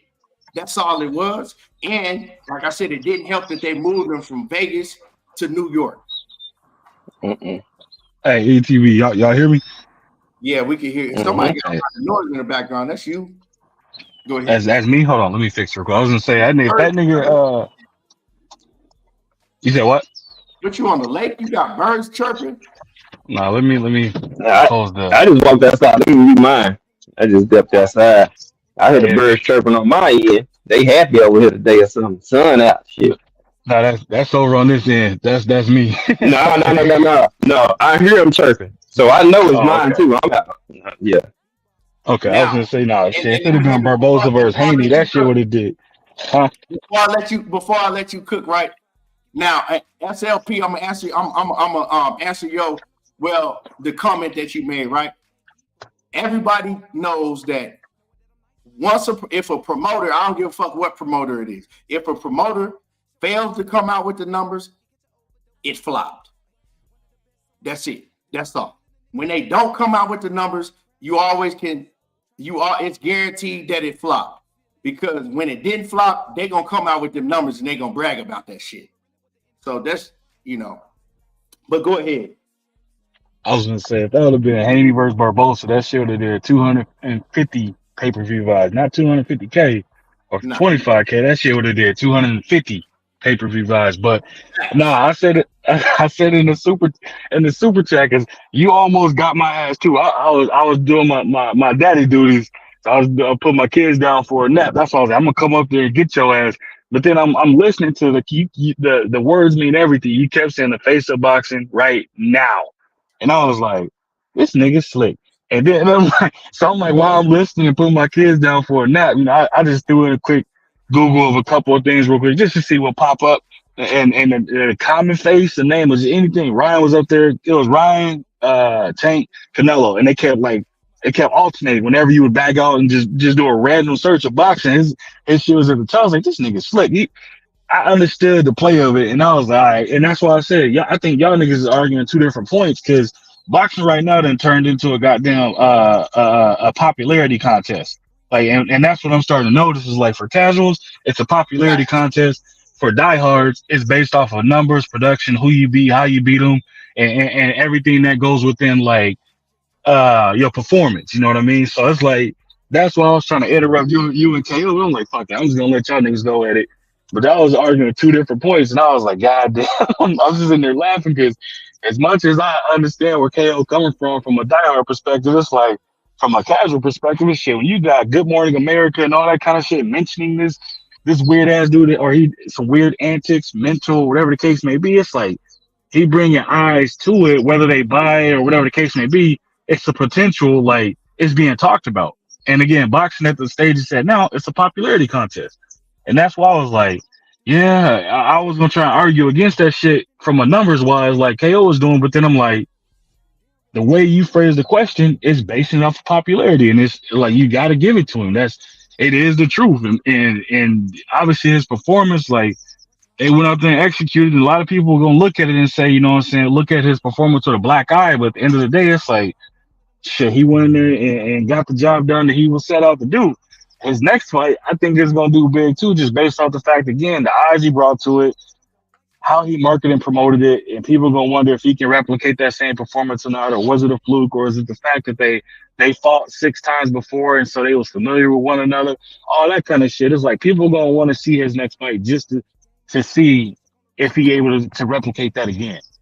So I think he should do good numbers on his next fight, but yeah, that's pretty much what I was gonna say, bro. Like I said, you almost got me because I was gonna be arguing from numbers from that shit. But then I noticed, like, and what I just said, that's the angle you was coming with it, and it's like you can't really beat it because everybody is talking about Ryan. I wasn't trying to be slick with what I was saying. That's just it's to me, that's a fact. You know what I'm saying? And in my video when I broke it down, and the reason I'm talking about this because I did a video, right, and I said that he's the face of boxing, and I explained why I was saying that. I just mentioned that in my video, and then I backed up why I mentioned that, but that wasn't what the video was about. But everybody in my comments, 200-300 people came in there. Nah, Tank the face of boxing. Fuck that, Tank the face, and that's what everybody was saying. So that was the main point that people want to focus. So I said, okay, well, I'm gonna do the live stream, and if anybody can come up here and prove me wrong, well, come up here and prove me wrong then, you know? But at the end of the day, bro, you can't say Gervonta Davis and talk about his numbers that he did on pay-per-view without Ryan Garcia. If we want to talk about past tense, and I'm gonna ask y'all, G5 and A1. Do y'all think that Ryan Garcia, his next pay-per-view that he do ain't gonna be big? Do y'all think it's gonna be a flop, his next pay-per-view?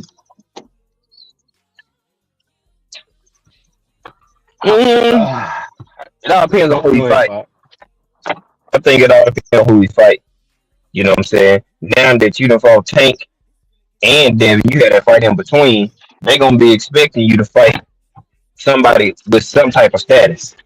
Just anybody not gonna do it, in my opinion. So whether he lying, I mean, he said he's going up to 47, so he gonna have to find an opponent that we want to see him fight. That's how I feel. If you just get any Joe Blow in there, I think it'll do some numbers, but not like he wanted them to do, even with the eyes on him. Then on the flip side of that, he can get B plus, B minus opponent in there, and people intrigued from this fight because he beat Devin to want to go see it. Like, you know what I'm saying? So I think he gonna have to fight somebody that got some type of status. Just anybody not gonna move the needle. You know what I'm saying? The way I feel. Oh, go ahead. Hold on, Key. I was just I say I have to agree and give a different perspective for G5 thing, right? I almost have to disagree a little bit because I feel like the fact that off his last performance of what he just did, and he got a fan friendly style, meaning he go for knockouts and he go for that shit. I think he just pulled a fan base, you know, because when you got obviously we know when it's Mexicans versus black people, like Mexicans gonna ride Mexicans and black people supposed to ride with black people. And notice I say supposed to.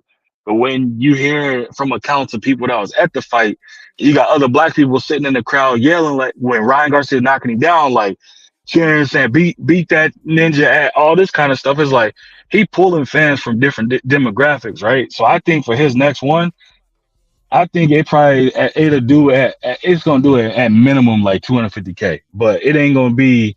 I don't think it'll be no, you know, million plus type view and stuff like that because you need the right dance part to make something like that happen. Now let me say this, man. I think it's a guarantee that Ryan Garcia's next pay-per-view is gonna be big, and the reason I say this is because first of all, y'all got to look at the fact is that Ryan know how to sell. Y'all got to give him that. Ryan know how to sell. Don't matter what the fuck you think. Ryan knows how to sell. He's a salesman. He know how to speak. He know what it takes to sell. These other fighters in boxing, they don't. They don't. You know what I'm saying? We even talk about how Crowley know how to sell. If you go, and since I brought up Crowley, I have to bring up Tank again. If you go to Tank's pay-per-views, his next biggest pay-per-view was Crowley. That was his next biggest pay-per-view because Crowley know how to sell, but Crowley is nowhere near on the magnitude, the level of a Ryan Garcia. Bro, he's nowhere near that. So when you got a fighter that knows how to sell, and then ain't nobody had a bigger win in boxing than Ryan Garcia just had on Saturday night. You had the whole world telling you that he didn't have a chance.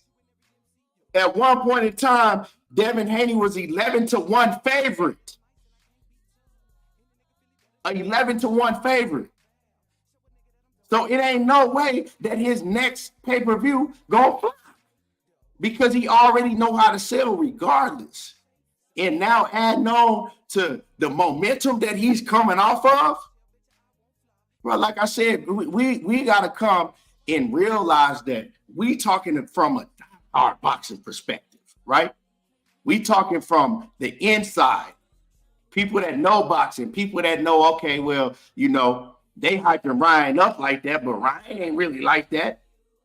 These casual fans, they're not looking at boxing like we looking at.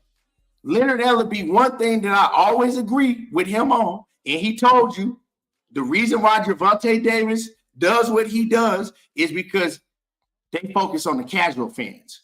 He told you that. When Gervonta Davis fought Mario Barrios, he said, we packed out the arena, and I believe it was in Atlanta. He said, we packed out this arena And didn't nobody know who the fuck Barrios was? He said, but we don't care. He said, we don't aim towards pleasing the diehard fans. I remember the interview like it was yesterday. And I was like, this motherfucker just told us that he basically trying to, you know what I'm saying, piss on us and tell us that it's raining. Pretty much. He was like, I'm not catering. He said, I'm catering to the casual fan base, because he says that's who gonna come out and buy your shit. And he wasn't lying, because now, years later, we see that. Y'all talking about from a diehard boxing fan perspective. The casuals is the one that's gonna buy the pay-per-views, gonna come out of their pocket and pay for that shit. I know that shit for a fact, because my 17-year-old, his homeboys, man, they all bought the shit. They was all talking about Ryan Garcia. They don't even watch boxing. His homeboys, they don't know shit about boxing. When I do boxing, they don't know shit about boxing. Ryan Garcia, though, man, Ryan fight, man, I had people talking about Ryan fight that ain't never talked about boxing before, and they know I do boxing. So, man, it's a whole different demographic, and boxing ain't like it used to be. Like you said, it's a popularity contest. So them followers, them people that don't watch boxing, that don't keep up with boxing, when Ryan Garcia have his next fight and he get to promoting it and popping his shit, they're gonna tune in because they saw what he did last time. Now they really want to see him. They really waiting on him. Even the diehard fans want to see him, and they waiting on him. It's just a fact, man. Regardless of who we want to be, it is what it is. We can't change that. Now, like I said, man, I don't think that it's going to last long, because Ryan Garcia is undisciplined. He has a lot of talent, but he undisciplined, bro. You ain't going to fucking stay the face of boxing for too long when you're drinking and you partying every night and you doing all this extra shit, because soon as he loses, all that popularity, all that casual shit is gonna go out the door, and they not gonna pay attention to him no more. That's just how I think about the situation, huh? ETB, you think it'd be more so the fact of him losing, or the fact that you got some big names that's gonna be fighting within the next, you know what I'm saying, what is it? Within the next 90 days of him, you got Canelo next month, you got Tank after that, like you got Bud after that, like you got some star-studded names that's following up right behind him. And I said this before when I was arguing with somebody about what is it? They were saying that PBC was trash, or like they go on Amazon Prime, this is a trash card to open up with, yada yada yada. I said people don't pay attention to the start. They pay attention more so to the finish. If you end the year in a bang, and what you said with PBC kind of looking to work with the Saudis now, they probably gonna end the year with a goddamn bang. So people not gonna remember the beginning of it. Well, once again, A1, listen to what you're saying. You're talking from a boxing fan, a diehard boxing fan standpoint, bro. Ryan Garcia, he's built his own separate fan base from people that don't even watch boxing. You talking about the Terence Crawfords, the Gervonta Davis, these other events that's coming up. Those are people that watch boxing. And no, Tank have a casual fan base too, but not on that level. But I'm talking about a casual standpoint. Them fucking people don't give a fuck about Terence Crawford fighting. They don't, bro. They're people that they're waiting to see what Ryan Garcia does next. That's how you become a household name. That's how you become a mega superstar, when you can build your own entire fan base outside of the realm of boxing. Boxing is not big as far as when you talk about the diehard boxing fans. That shit ain't big, because most of these diehard boxing fans ain't paying for a motherfucking pay-per-view. It don't matter if it's their favorite fighter or a fighter they hate, because the numbers say that, bro. Like I said, man, I don't know what y'all thinking, but I've been saying this for the longest time. Tank Davis didn't fucking up his pay-per-view numbers by 1 million pay-per-view buys overnight for no reason. 1 million motherfucking people did not decide to buy Gervonta Davis's pay-per-view overnight for no reason. Larry Ellerbe ain't fucking promoting that much better. You know what I'm saying? Like, bro, it don't work like that. It don't work like that. It just don't, man. For real. It's just, to me, it should be common sense, man. You know what I'm saying? If Errol Spence go and do 300,000, 350,000 pay-per-view buys, what's the fucking chances of the next time he come out, he do 1.3 million? What are those chances? And we say, nah, he just, you know what I'm saying? He just did it, man. 1 million extra people just decide to watch him fight. It don't work like that, man. But I mean, some people gonna tell you that. So he know how to sell, and what he did, man, he did some shit it was risky, right? All that shit that Ryan did, he was talking about some real stuff, but I'm talking about the trolling that he did. It was risky, and it was genius at the same point, because see, if he had a fucking round and lost, we would have been like, this motherfucker's an idiot. He didn't even focus on the fight. He went out there and got his ass whooped. But then the other side of that is you do all that and you win. You got everybody focusing on you, and now everybody think you're a fucking genius. And now everybody like, what is he gonna do next? What is he gonna do next? Who is he gonna fight next? And that's coming from people that don't watch boxing, bro. The casual fans, the people that's really gonna pay for that shit. You know what I'm saying? Hey, that's how I feel about this situation. Why you cooking on that part? I'm like, the genius part of it ain't even like what motherfuckers think for the marketing. It's the fact that how he pulled a play on a motherfucker that usually pull a play. That's the part for me. Like, just again, being more educated on that part of it and things. I'm like, God damn, like, you dangled the bag in front of him to distract him here. You know what else he did, right? And people didn't notice that shit, right? He started playing Mexican music when he was putting up his videos. He was holding the Mexican flag, and he got all the Mexicans on his side. Before, the Mexicans wasn't riding with Ryan Garcia. They was like, he ain't no real Mexican. He don't even speak Spanish. Fucking Ryan Garcia. I didn't even know this fact, because a lot of the Mexicans was like, man, we don't fuck with Ryan Garcia. We fucking with Tank. When they fought, a lot of the Mexicans, we don't fuck with Ryan Garcia. We fucking with Tank.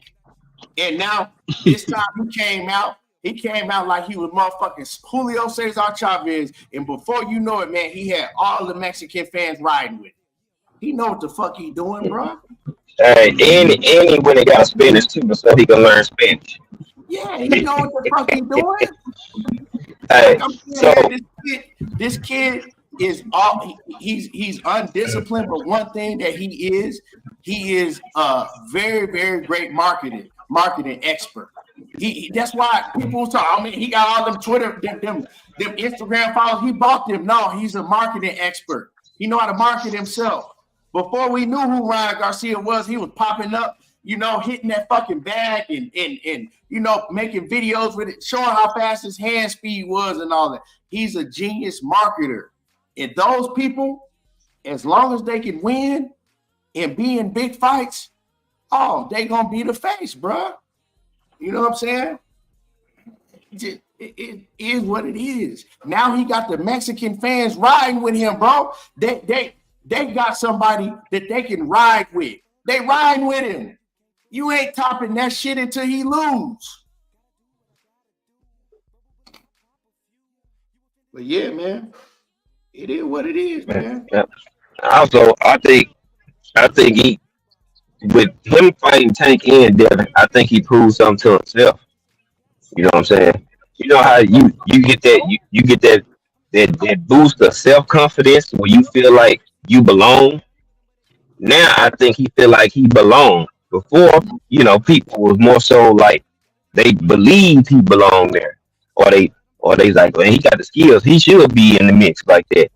But when you actually go and prove it, I mean, you can say whatever you want about it, but what the outcome was, you know what I'm saying? And 3 pounds do mean something, but your game plan and how you strategically came into that fight means something too. Because just say if they was at the same weight, right? What if the same game plan was still intact? You know what I'm saying? I'm not. It could have been a different result. Maybe he wouldn't have had as much energy or not been as fresh or as feeling as strong because he didn't cut those extra 3 pounds. But then again, you put that weight topic to the side, and then after that, what you got to do? You still got to go perform. I keep telling these when I cook on my channel, like, bro, you could be the favorite all day. You still got to go out and perform and do your job, bro. Just because people think you going in, you still got to go perform. And part of you performing is the game plan that you got set. If that game plan don't work, do you have another one to alter that game plan? You know what I'm saying? A lot of people, they don't think about that, but that comes with coaching, your corner. Again, I don't think Bill Haney is a bad trainer, but it's stuff that you lack in. And you can't say that he lacking something and folks mad about that. Like, bro, ain't none of us perfect in this world. Derrick James had a bad game plan when he fought Bud. Do that mean he a bad trainer? No. Everybody can have a bad day in the office, bro. You know what I'm saying? And people mad about you pointing out certain things that you might have seen. It's your opinion. But they're expecting you to route their opinion because they believe it so strongly. You can't force nobody to believe and think what you think because that's what you want to believe. But some people not. Mm-hmm. You know what, G5? Because a lot of people been talking about that. They came up with that 3 pounds narrative, right? And this is the thing, right? One thing I saw, and I'm gonna continue to see it, is that Ryan Garcia's conditioning wasn't even on point. If you go watch the fight, he was fighting in spurts. Yep. What if he had? Mm-hmm. What if he had a see? They can make that 3. Oh well, he didn't have to cut that last 3 pounds. And okay, well we could say what if Ryan Garcia hadn't drank, he hadn't a party throughout the whole fucking training camp, and he had took this shit serious, came in tip-top condition and made the weight, right? And was able to make the weight because he came in tip-top condition. You don't think it would have been worse for Devin? To me, when I saw the fight and I watched it several times, to me, him not being in good condition actually helped Devin be able to survive that motherfucking fight. Because if Ryan had took that shit serious and he was in good condition, bro, Devin might still be in the hospital right now, right?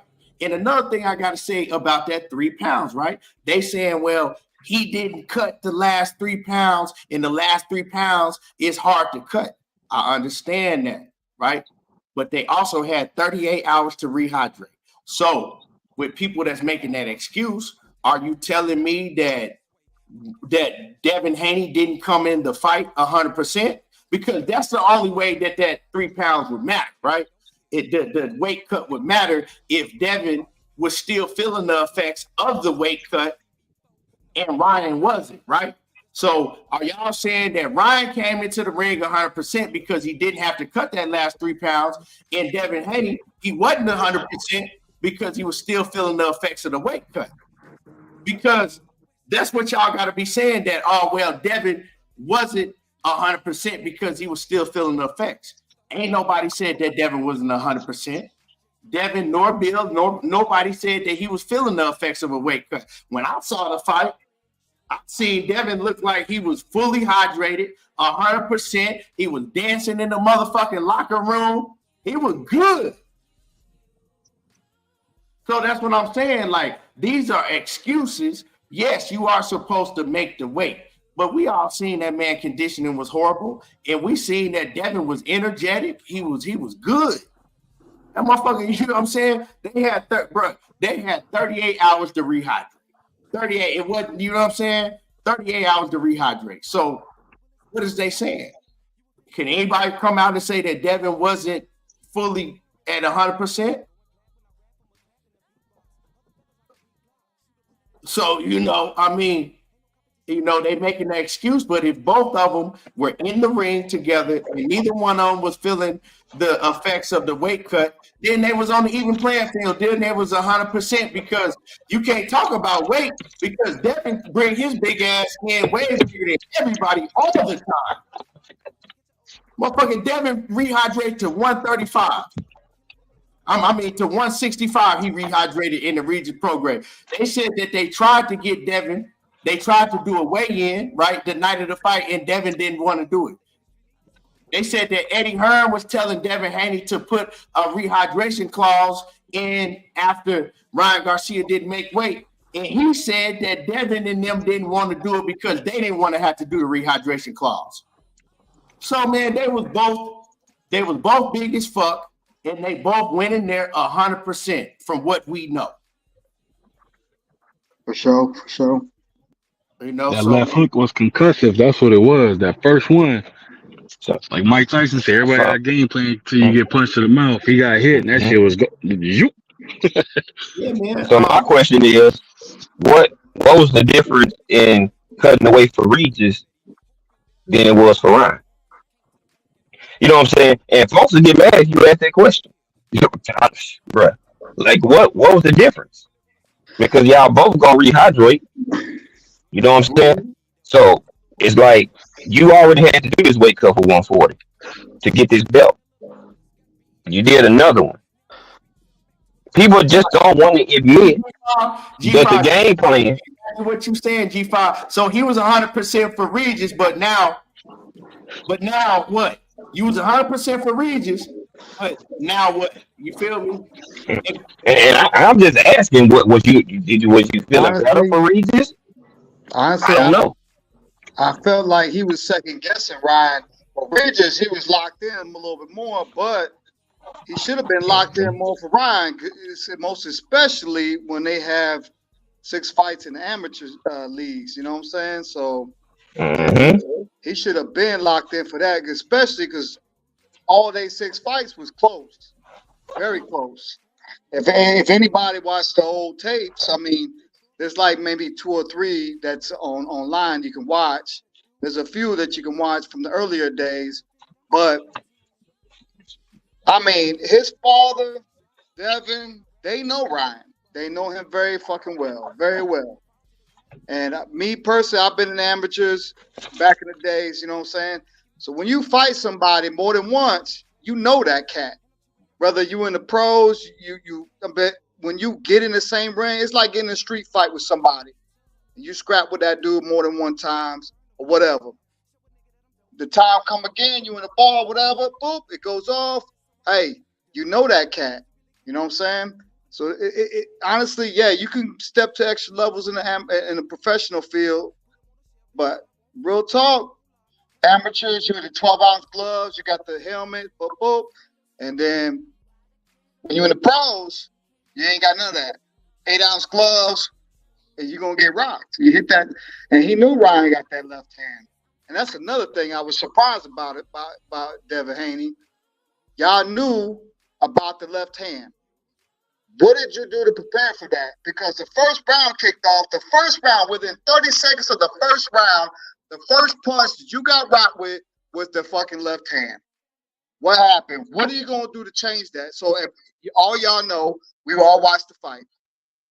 When his pop's in the corner, what his pop saying? Get under that left hand.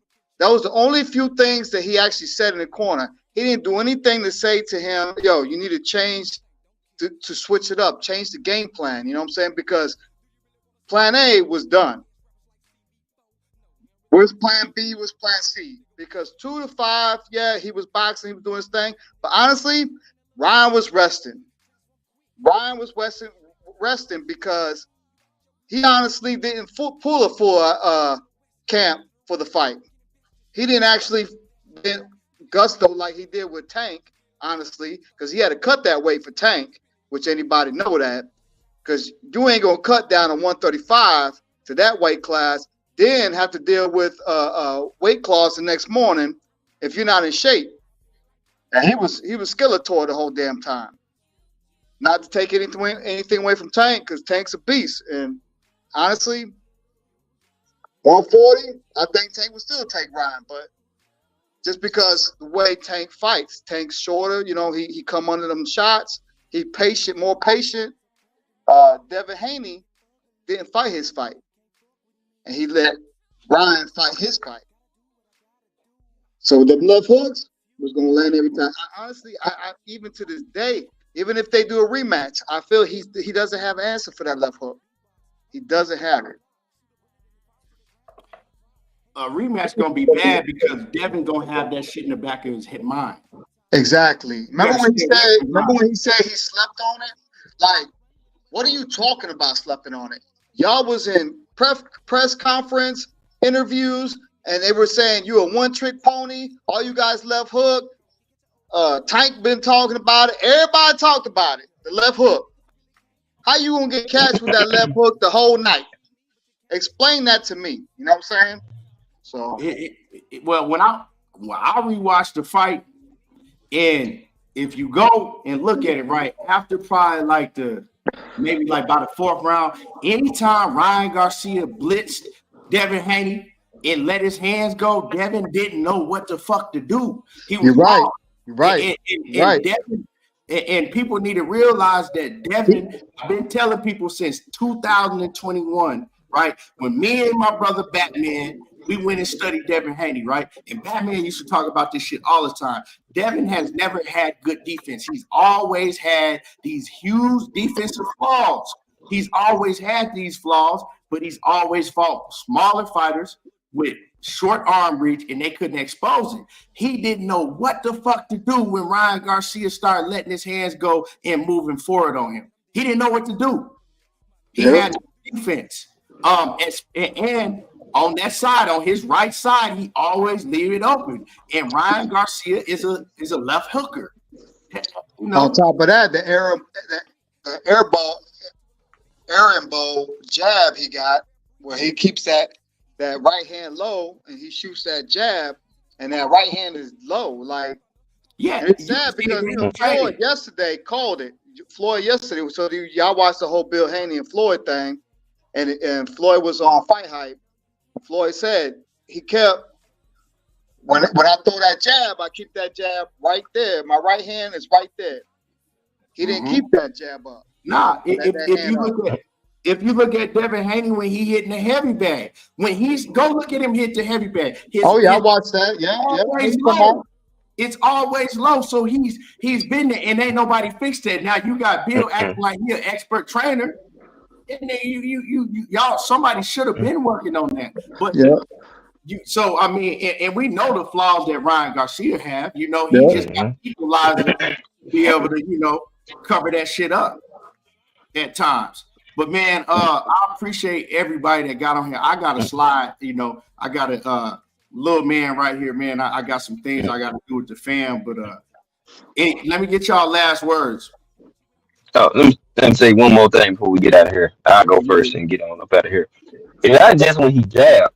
If y'all pay attention, anytime they'll clinch, engage, someone's a clinch break, where's his right hand on his waist? Yeah. You pair that with dipping to the right side all the time. What did Loma do? When Dev dipped to the right, he started jabbing because you got to come back up every time. Yeah. So I'm like, I've been saying this for a while. Like, bro, he keep dipping to the right and keep his hand low when he jab and engage at mid range. The right person is going to capitalize, and it's all about who can exploit those weaknesses because they all got them. G5 Dave, y'all know where I'm at. Appreciate you, my brother Key. Shout out to my brother A1, Rap Breed, good breakdown. You know what I'm saying? You got a channel I tap in. I got one myself. Shout out to the chat. I haven't even kicked it off yet, but yeah, I appreciate that because I'm about to. You know what I'm saying? I work offshore, so I'm a merchant mariner, so I'll be able to see a lot. But I grew up in boxing. My grandfather was a professional boxer. My father was amateurs. I started off in tournaments. So I'm big on boxing since day one. I'm 44 years old now, but I never got out the boxing game. I love it to this day. Actually, I want to open a gym. Actually, Floyd just opened a gym in my town. which I wish I would have known that. I would have signed up for it, you know what I'm saying? But I'm still trying to do my thing too, you know what I'm saying? I'm about to get it popping though, you know what I'm saying? I'm heavy in boxing. I ain't no bias, and I'm real talk about real boxing stuff. So, you know. Yes, sir. Appreciate For you. sure. And everybody go subscribe. I've been watching all y'all. Every boxing channel between y'all and Showbiz and Blue Blood, everybody. And I know everybody got a little bias, but it's fine, you know what I'm saying? But it's a boxing family regardless, you know what I'm saying? It's all love. Don't mean nothing to me, you know what I'm saying? So yes, sir. Yeah. Salute to you, man. And everybody go subscribe to G5 Gabe. He back cooking on his channel. Make sure that y'all go subscribe and check him out. You know, I was driving when you was cooking. I think it was yesterday, G5. I was in there the whole time, but I was driving. So, you know, I just hit the like button and then sat back and I was listening to y'all cook. You had tapped in. You had said what's up, and then that was it. So I know you was doing so. Yeah, so it ain't tripping. I just appreciate the support, man. You know. Yes, sir. Yes, sir. But make sure that y'all go subscribe to G5 Game. He be over there cooking too. For sure. And Red Breed, man, appreciate you coming through. You, like I said, man, you more than welcome anytime. And A1 Who's on, man. Let them know what you got going on. Oh shit, man! Playoff time, baby. So you already know predictions coming hot. I actually started doing a live every Friday at 2 p.m. Pacific, 4 p.m. Central, 5 p.m. Eastern. So every Friday I go live now too. But once the conference final hit, I probably will go live down there every game. Start doing like a play with them joints. It's less games to do it, but nah, man, just bringing people back to the love of the game. A lot of people walked away from it because the game turned into some weird shit. So bringing people back, but. Nah, I appreciate you letting me up here. Keon, you already know how I'm rocking with it, bro. You already know it's all love. And Diana, the queen, Diana, always showing your boy love and support. I appreciate you more than you even know I do. Salute to the queen, Diana. Everybody in the building that came through, you know, tapped on the like button. Everybody that come in, salute to everybody in the building. Hope y'all enjoyed the show, and we will be back. Y'all know how I do. Takeover talking that boxing again, and I'm gone, y'all. Appreciate y'all. Salute, y'all. Yes, sir.